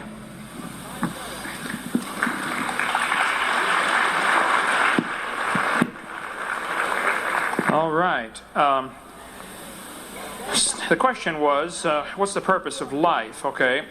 Joseph Stalin executed 14,700 Polish officers, prisoners of war, at the Katyn Forest. Why did he do that?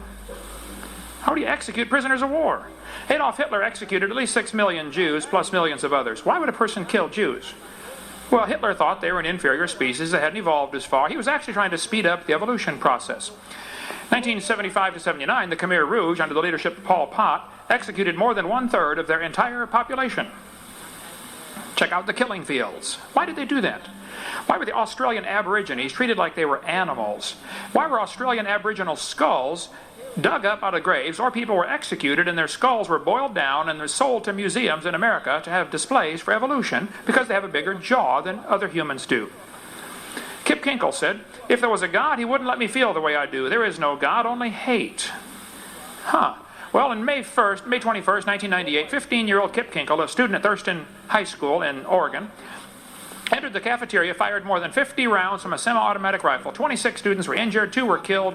Later, the bodies of his parents were found in his home. He was arrested, taken to a police headquarters where he attempted to murder a detective. He said, "If there was a God, he wouldn't let me feel the way I do. So there's no God, only hate." Why have violent crimes increased nearly 1,000% since I was a boy? And that's the time evolution became a popular theory in our textbook. Dylan Klebold and Eric Harris made a video prior to the Columbine shootings. They're talking about a football player. They said he doesn't deserve the jaw evolution gave him. Look for his jaw. It won't be on his body. Klebold's father was a geologist who believed in evolution. Both Eric and Dylan were followers of Nazi teachings. The shooting took place on Hitler's birthday on purpose. It was planned to commemorate Hitler. Eric's t-shirt said "Natural Selection." They killed Cassie and Rachel just because they were Christians. They killed Isaiah just because he was black. Hitler hated black people. After all, they hadn't evolved as far. That was Hitler's thinking.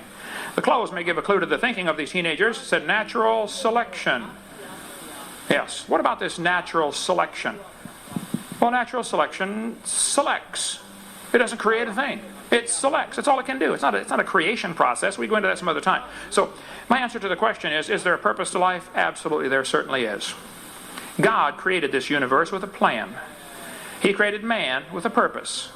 Now, I have found in my speaking on this topic about 800 times a year all over the world and 15 years worth now, the reason people accept the evolution theory is not because they have a scientific reason. I asked a kid 2 weeks ago, I was debating 2 professors, or I forget where I was, it doesn't matter, 3 weeks ago. One kid came afterwards and said, "Evolution's a fact." I said, "Well, calm down, let me ask you a question. If creation was true, if the creation story is true, would that affect your lifestyle any? If there was a creator that said, 'Thou shalt not commit adultery, no pornography, no lying, no cheating, no stealing,' would that affect your lifestyle any?" He said, "You're trying to embarrass me, aren't you?" I said, "I don't even know who you are. I'm just asking you a question." The reason people accept evolution is because of their sin, not their science.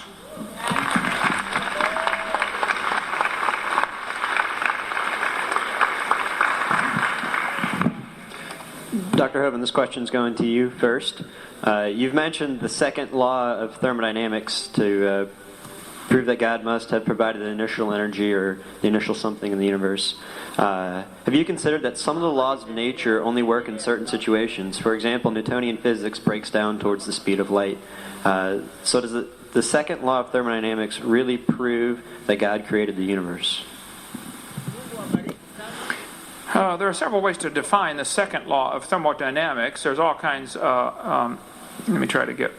Well, it'll take me a minute, but basically, they all boil down to the same thing. Matter, everything tends toward disorder. Okay, things don't order. That doesn't prove God created the universe, and it certainly doesn't prove the biblical view. Okay, and it doesn't prove everybody ought to become an independent, temperamental, fundamental, right-wing, radical, chicken-eating Baptist like me. However, if you keep studying, you will get there. Okay. I think the second law of thermodynamics demonstrates there must have been a beginning. Since everything is winding down, everything is falling apart, there had to be a beginning. There had to be something that wound it up. So yes, I think the second law of thermodynamics is proof positive that there was a beginning. Even the evolutionists will admit that. Oh yeah, 20 billion years ago. Well, what was before that? Was there any time or space before there was matter? And where did this matter come from? They have a totally illogical theory. Yes, I think that it's logical to say in the beginning God instead of in the beginning, nothing, or in the beginning dirt, or in the beginning matter, They worship matter like the Christian worships God. There's no difference. They're both religious. I think ours is more logical and scientifically defensible, but they're both ultimately, in the final analysis, are simply religious theories.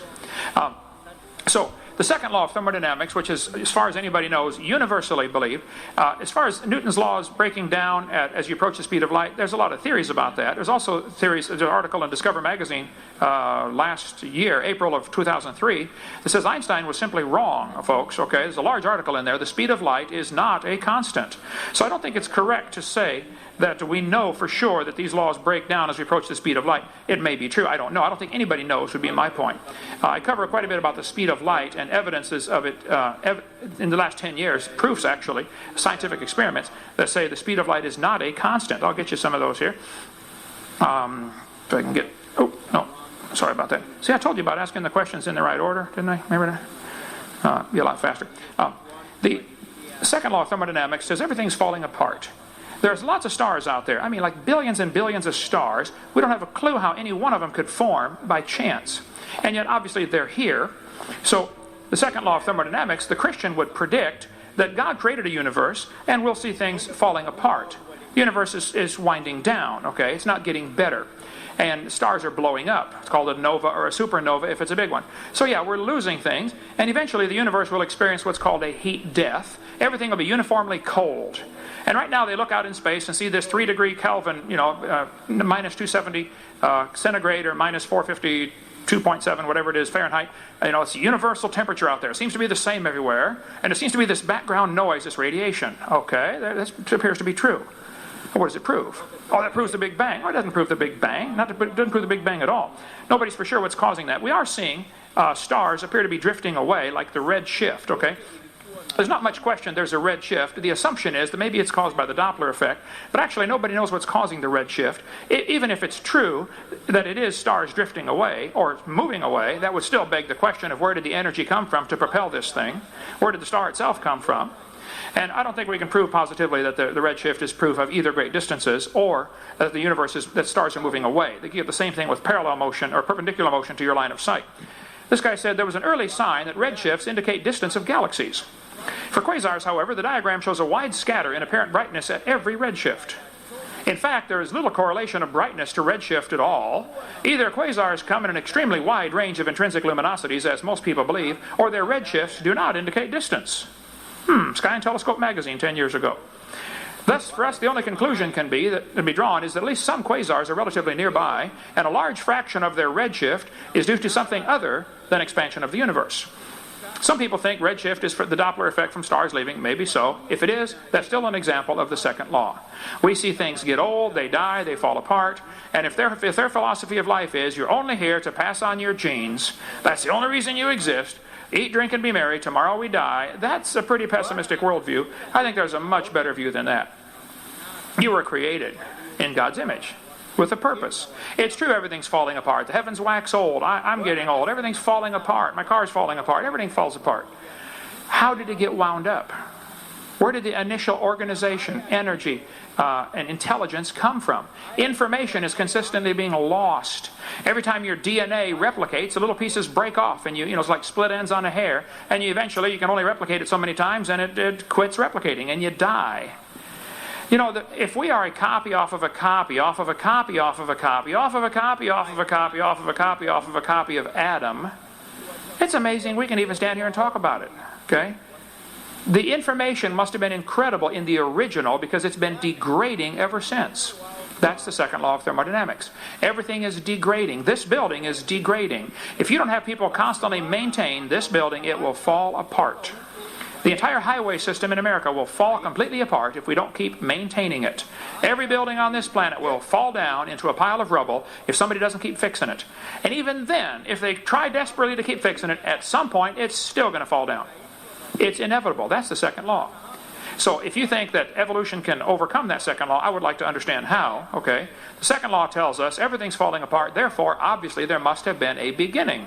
I can answer that in 10 words. In the beginning, God created the heaven and the earth. That's a logical answer for me. You can have the rest of my time. All right.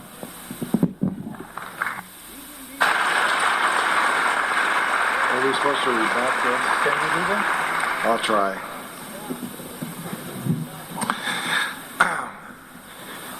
That's a mouthful, to say the least. First of all, the laws of thermodynamics are commonly called the laws of thermodynamics. People like to talk about the second law.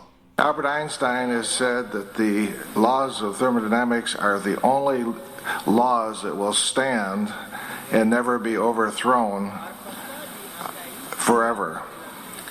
Stephen Hawking, a person who is believed to be one of the brightest men on the planet, has used the second law of thermodynamics to show the mechanism by which black holes have worked, which, I think that's rather amazing.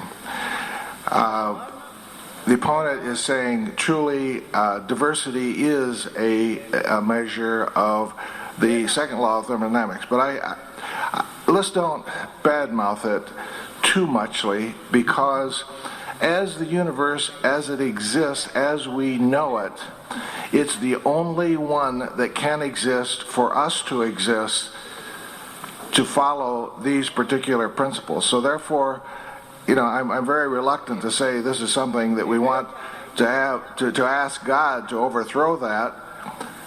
It seems to be the very thing that will make it possible for things to exist. Energy and how it got together, I don't know. But the fact that it is in a concentrated form that can go to a less deformed kind of, less concentrated form, and we can utilize when things go from hot places to cold places, and we did that when we drove our automobiles here today. You did this, you're driving around with an automobile that's 8,000 degrees Fahrenheit inside of that engine with the burning of gasoline. But you don't have to have that inside of the car. Of course, you're surrounded by the 40 degrees or 50 degrees temperatures that you're driving through the atmosphere.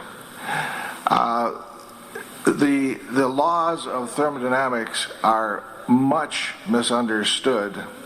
I can look out across the class or the students here, and many of them are my students. And I can probably confess to the confusion that exists in thermodynamics. I probably contribute a great contribution to adding to that confusion. But what we have heard today are, and I've got to.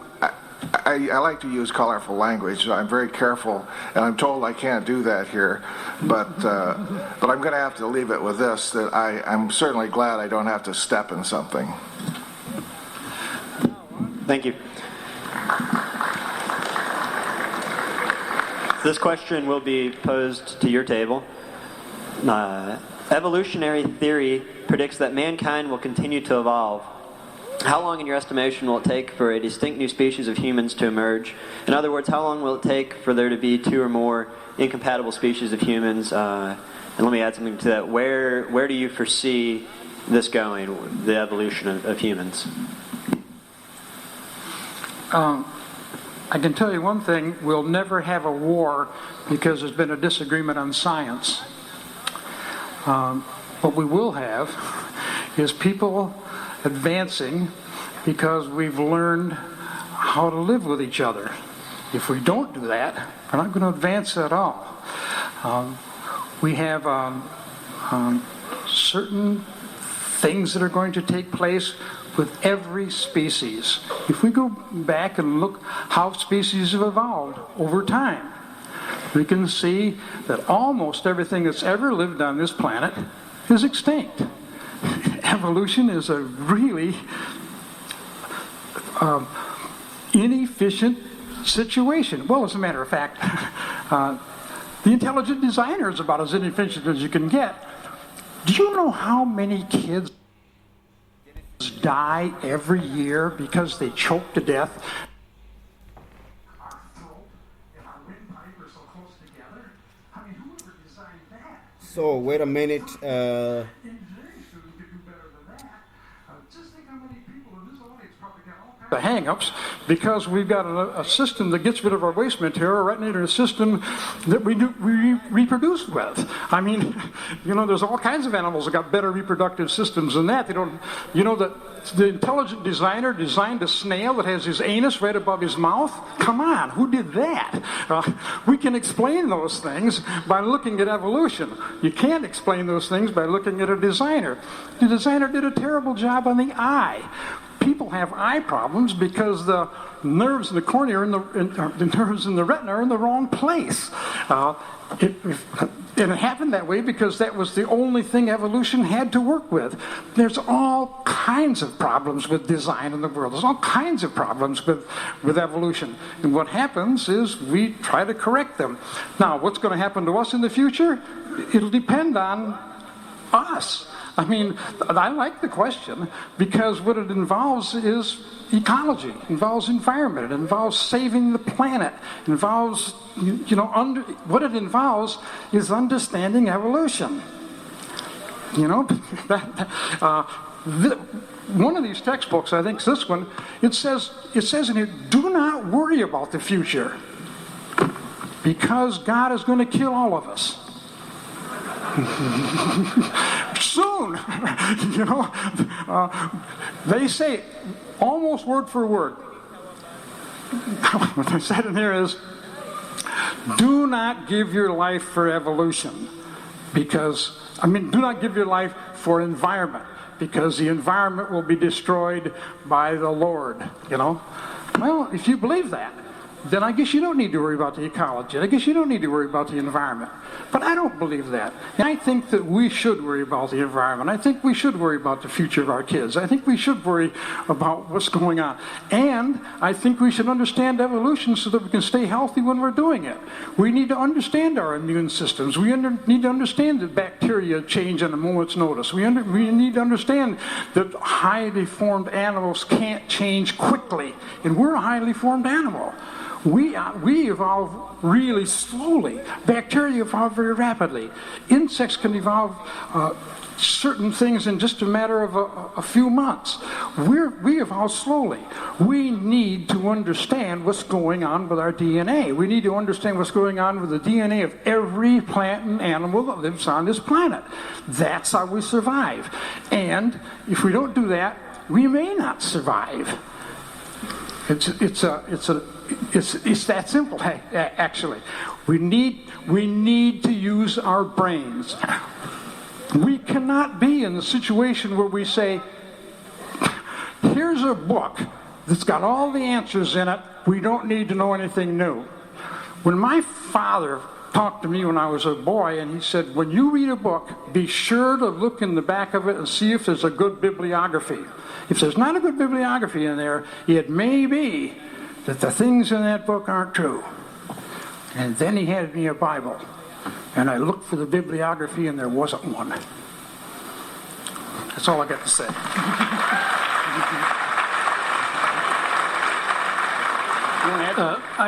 I just kind of wonder whether there's any kind of a reason to assume that evolution would necessarily lead to some kind of proliferation of one particular species. That's sort of an assumption in the question that I don't really quite comprehend why it makes that. I think if we look back, we know that we're coming from proliferation. That is, I understand that some comments have been that the Neanderthal does not share our genes. That is that? Are you up on that? That is, we had a proliferated species. Neanderthal was also human-related, and there's every indication that chimpanzees are of the same branch in some way or other because they have an intelligence of a 5-year-old and are capable of manipulating language and communicating with us. So we're sharing this world already with quite a few different species that are awfully close to us. Let me also mention the dolphin. There are stories that go back all the way to Roman times of cooperation between human and dolphin. So if we're talking about intelligent siblings, I suppose, on this planet, there may be plenty already. We don't have to wait for that to develop. Beyond that, I don't know what the future will bring. And I think that is what characterizes scientific mentality, is that you are willing to live with uncertainty, yet don't know it all. That's why you're motivated to learn more. And I quite agree with that, with all the answers in one book. That's very authoritarian, undemocratic kind of thinking. One of the most frequent, since our colleague here mentioned Adolf Hitler, one of the most frequent words in Adolf Hitler's mouth was God and divine providence. Therein lies danger. It's an authoritarian kind of thinking that is not healthy.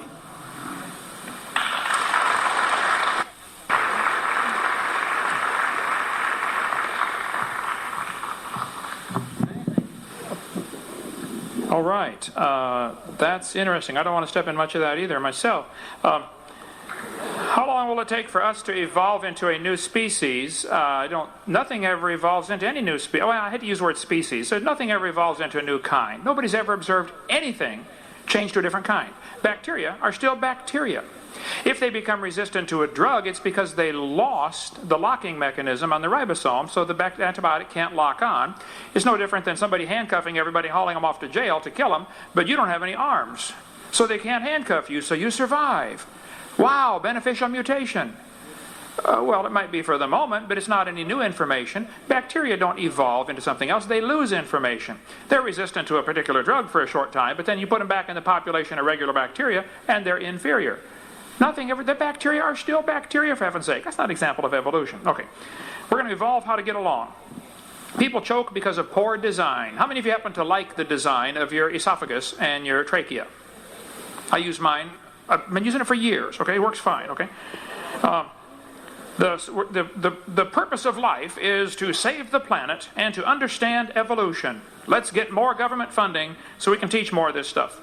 So more kids can not only step in it, but wallow in it here.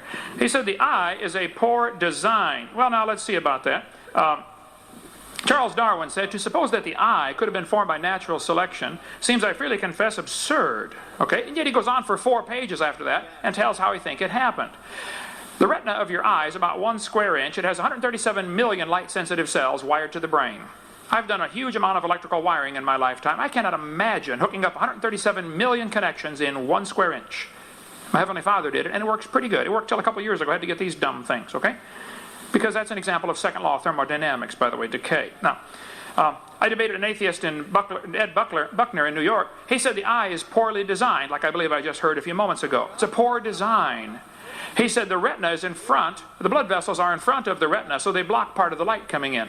He said the octopus has a much better eye because their blood vessels are behind the retina. That's proof of evolution because of poor design. I said, Ed, we live in the air, okay? Air is a poor insulator for UV light. Your body needs the blood vessels in front of the retina because that's your last defense against UV light. Octopus live in the water. Okay? Water blocks UV light. They don't need their blood vessels in front. Now, if you want to swap eyes with an octopus, you just go ahead and enjoy yourself, but you're going to be blind in a few days, okay? Their argument from poor design is like saying, well, God wouldn't do it this way, therefore it must have evolved. That's a lousy argument for evolution. That's a proof evidence, that's an evidence to me that we were originally perfectly designed, and all of humanity is just plain falling apart, folks. And yes, God's going to have to step in here pretty soon, and we're going to all kill ourselves. Okay? Thank you so much.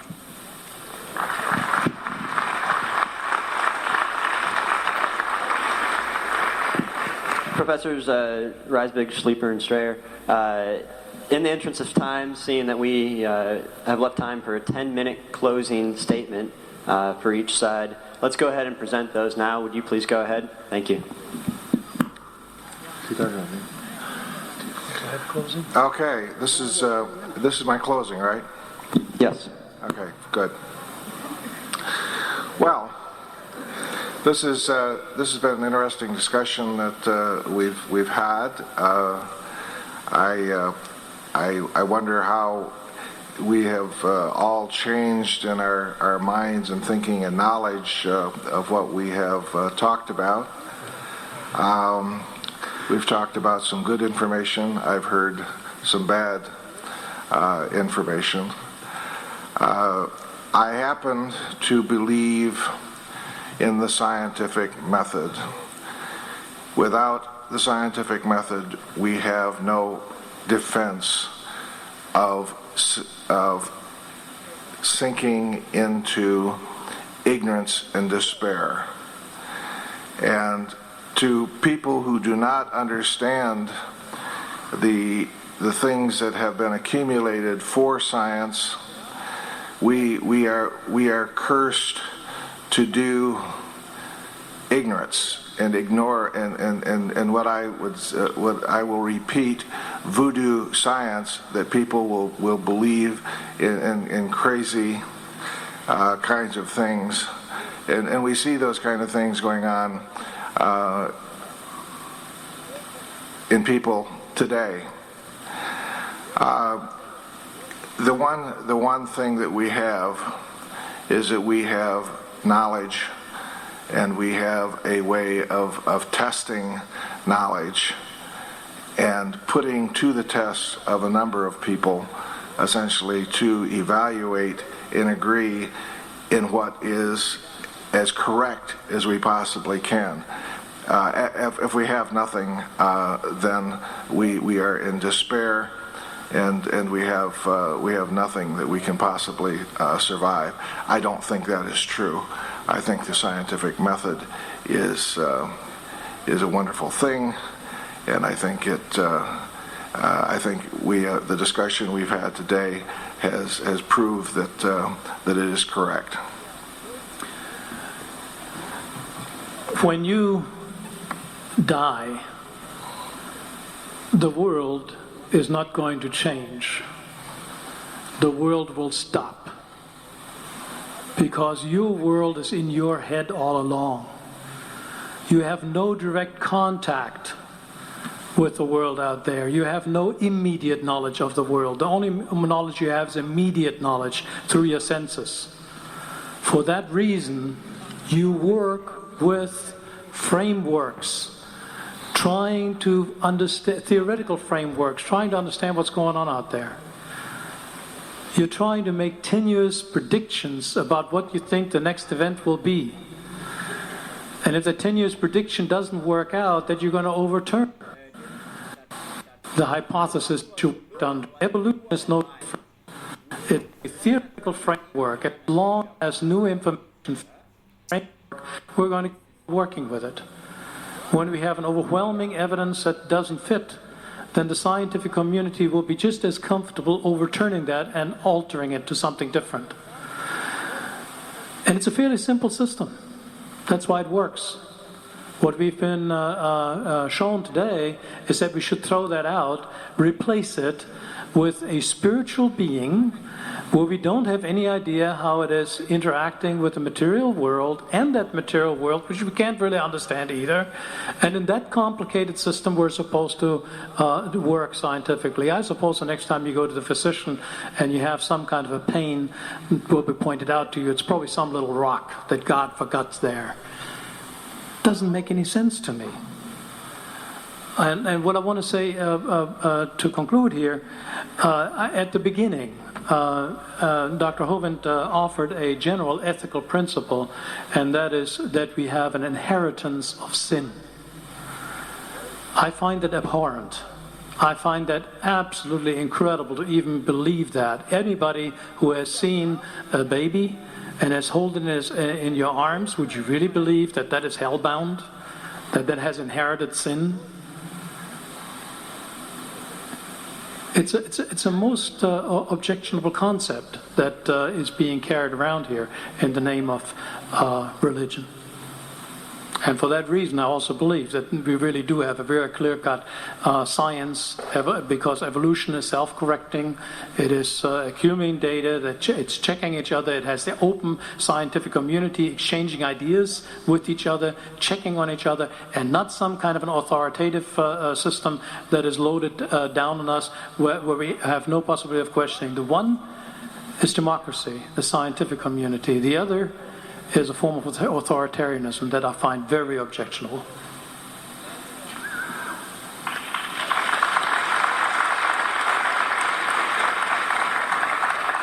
I'd like to quote from this creationist book for my closing. There's a section in here, 342, that says, "Scientific truths revealed in the Bible." Many important scientific truths were revealed in the Bible thousands of years before they were discovered by modern scientists. And then it lists several of them. One of them has to do with the Earth rotating on its axis, and that's, the 6-day thing. Another one has to do with the Earth running down, the second law of thermodynamics. And there's some stuff about blood and water and that kind of stuff. But anyway, here is the proof from the Bible that the Earth rotates on its axis. It says, it tells these students to check Luke 17:31 through 34. "In that day, he which shall be upon the housetop, and his stuff in the house, let him not come down and take it away. And he that is in the field, let him likewise not return back. Remember Lot's wife. Whosoever shall seek to save his life shall lose it, and whosoever shall lose his life shall preserve it. I tell you, in the night there shall be 2 men in one bed, and one shall be taken, and the other shall be left." I did not understand that. I called Abeka. I said, "What does that mean?" "Well, you check with the teacher's manual to find out what that means." And they went right, and they came back. They said, "We're sorry, that's not mentioned in the teacher's manual." I said, "Well, is it a possibility as a misprint?" They took that as an insult and said, "No, it's not a possibility," and click, they hung up. The second one. The universe is running down. To find out the proof from the Bible that the universe is running down, you go to Isaiah 51:6, and it says, "Lift up your eyes to the heavens, and look upon the earth beneath, for the heavens shall vanish away like smoke, and the earth shall wax old like a garment, and they that dwell within shall die in like manner. But my salvation shall be forever, and my righteousness shall not be abolished." I didn't understand that either. I hope the applause means that you understood that that has something to do with the second law of thermodynamics and not... Anyway. It might. Anyway, I decided to take a quote from one of the best known creationists in the country, explaining to me, or to all of us, why all these colleges all over the world do not accept creationism. And here's the quote. It's from a fellow named Kent Hovind. And the source is, I got it from the internet, The Unmasking the False Religion of Evolution. Here's his quote. "There is definitely a conspiracy. but I don't think it's a human conspiracy. I don't believe that there's smoke-filled rooms where groups of men get together and decide to teach evolution in all the schools. I believe it's a much higher level. I believe it is a satanic conspiracy. The reason these different people come to the same conclusions is not because they all met together, it's because they all work for the devil.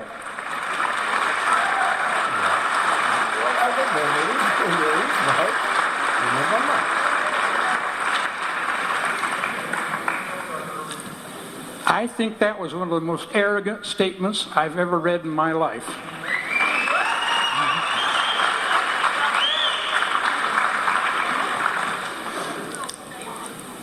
And if we're going to use the Bible for science, we've got some tough things to explain.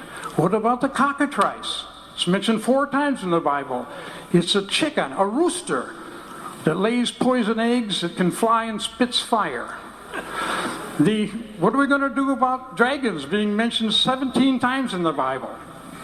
What are you going to do about unicorns, are mentioned 8 times in the Bible? I want to tell you what, we have never found a fossil of a unicorn. Wouldn't it be wonderful if we did? Then you people would have something to applaud for. Okay. Thank you. All right. Well, first, I need to say, fellas, I thank you so much for doing this. These students get about 9 months out of the year teaching on evolution. It's about time they get a couple hours on at least to hear a conflict between creation and evolution, and I will be glad to come back at my expense anytime. Now,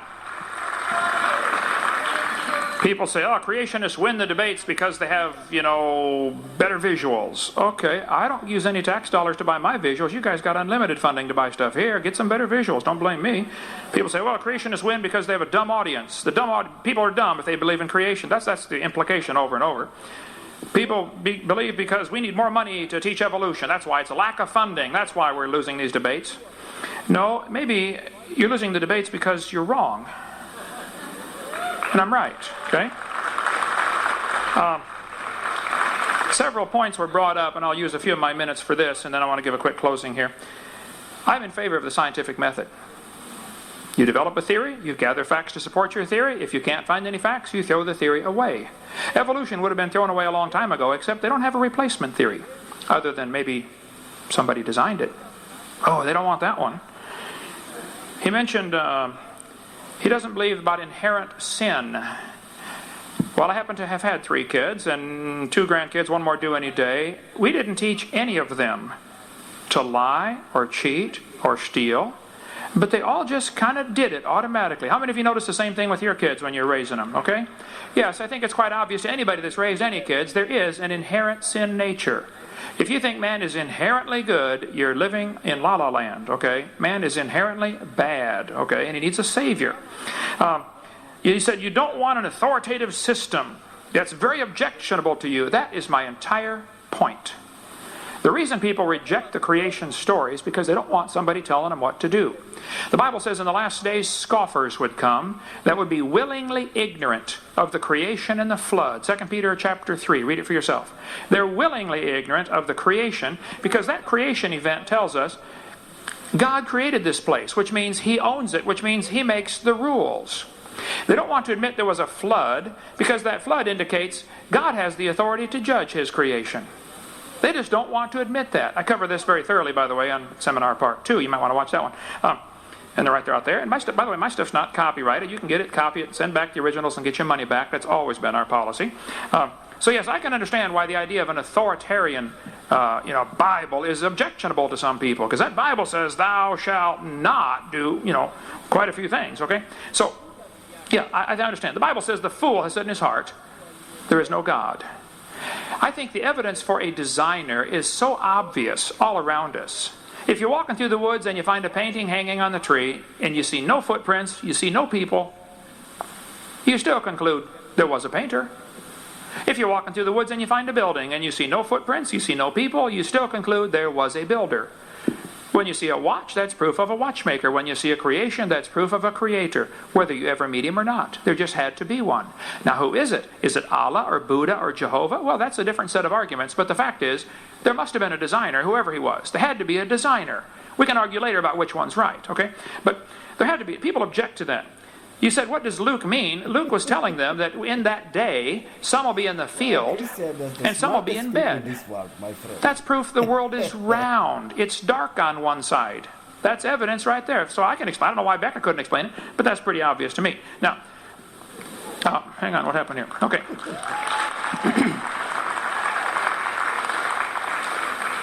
I visited Wayne Strickland's tombstone. I don't know if the other date's filled in yet or not. It's been a couple of years since I've been there, but the date was empty when I was there. He said he's an atheist.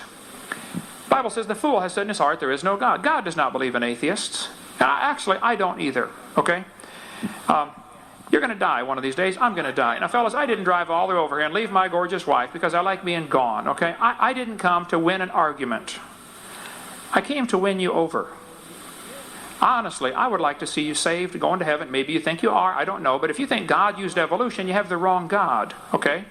I know you write all kinds of articles for the Atheist magazine, according to your bio here, Jim. And I think that people run from God. People can't find God for the same reason a thief can't find a policeman.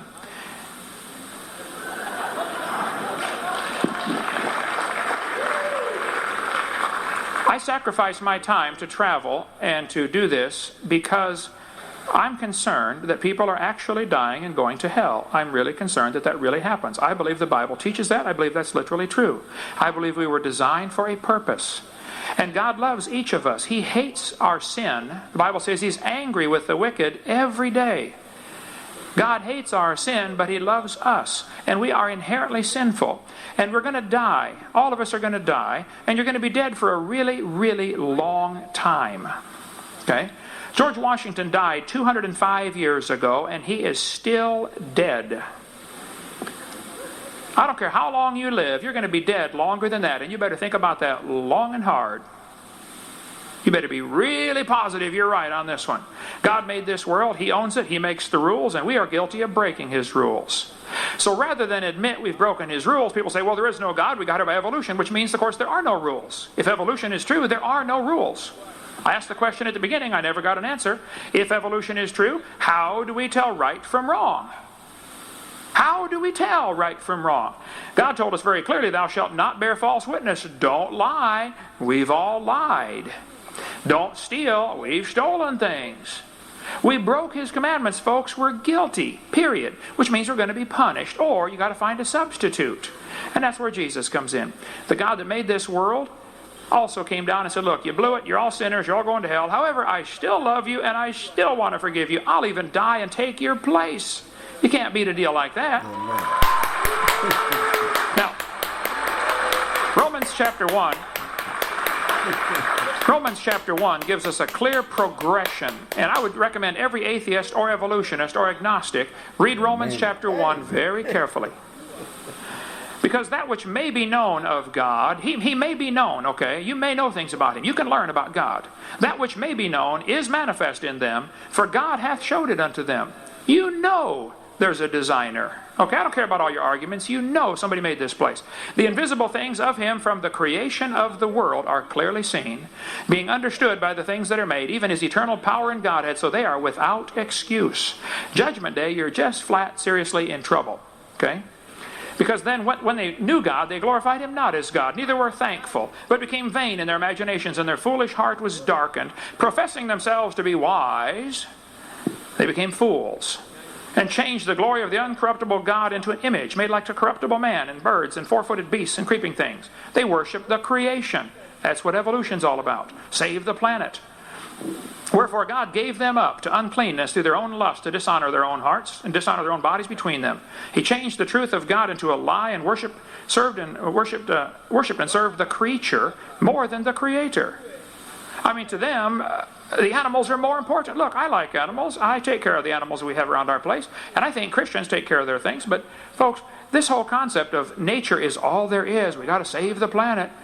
I don't pollute. I try hard not to. I work very hard to keep our place clean, and we do a very good job, I think. You can come visit Pensacola, Florida. But that's not the ultimate goal of life. Bible says God gave them up. You follow this trend. They don't want God telling them what to do, so God gives up on them. Okay, you do what you want. And they get turned over to vile affections. That's the way it always goes. It descends. You can read the rest of the chapter. It goes right into homosexuality. By the way, if your job is to pass on your genes and you're the fittest, well, they're not the fittest, that's for sure. They're not passing on any genes to anybody. That's been a long time on that one, but God's going to judge this planet. He tells us He's going to have to because man has rejected Him. Now, they professed them. They thought they were wise. They became fools. And if you believe your grandpa was a rock, you're a fool. Some of my ancestors probably swung by their necks, okay, but none of them swung by their tails. Now, if you think your grandpa was a monkey, I think you're still a fool, but that's okay. You have the right to believe that. You do not, however, have the right to use tax dollars to teach that fairy tale in a public university at taxpayer expense. I think evolution should be taught in private schools at private expense. Now, you guys are not the enemy. I love you and I want to help you, okay? I think you're deceived, and it's worse that you're deceiving others if you're teaching this stuff. Now, there are people here tonight with yellow shirts on. If you'd stand up, you're supposed to be standing up with a yellow shirt, you know who you are. These people right here are willing to talk to you and show you how you can become a Christian and go to heaven. Okay, that's why I do this. I want to convert people, get them saved. That's why I'm here, okay? I think the scientific evidence is on our side. I think I'm right. I think I won the debate tonight, actually. But it's not because I'm smart. It's because I'm right. And God loves you. He wants to save you and forgive you. See one of these folks afterwards. We'll be glad to help any way we can. Thank you so much. We hope you've enjoyed this video series on creation, evolution, and dinosaurs. Much more important, though, than knowing all the truth. That was our Christians who want to save people to go to heaven. My friend, you atheists there, you need Jesus. That's all. Period. No any UK atheist evolution theory is for dumb people. You understand what I mean? Evolution theory is for dumb people. This is the truth, and the truth have to come out. So me as Combo Abel, I'm back. I wanted to make this video about evolution theory and the atheist. And it's very, very important because there are a lot of them outside there. They're atheists. They don't care. They don't believe there's God. They believe what they see only. They don't believe. So they were being brainwashed in the school with professors and even in television and movies and Hollywood. They are brainwashing this society that there is no God, and they are mocking God, and they don't believe there is no God. They don't believe there is God. You understand what I mean? So they believe of evolution theory, Big Bang theory, and all that, and that's why we have even CERN in Switzerland, which they are researching the beginning of Big Bang. So as you see, these are people like atheists who don't believe in God. Not only in Switzerland, all over in Europe, there's some people like that. In America also, a lot of them. So I wanted to make this video, to make this debate. Those people with the smart Christians here. We know, anybody knows, anybody in this world knows there's somebody who created this world. This world cannot create himself. Anybody who is alive and who is watching this video, you know there's somebody who created the heaven and earth, the universe, the stars and heaven and all that black hole in the universe. Everything what you've learned in university about physics and all that, you know everything. Somebody have do this. Nobody can say everything was just started for himself. Nothing can happen when there's nothing. When you believe when you believe in a Big Bang theory, how can something explode when nobody did it? Nothing can explode when there is nothing.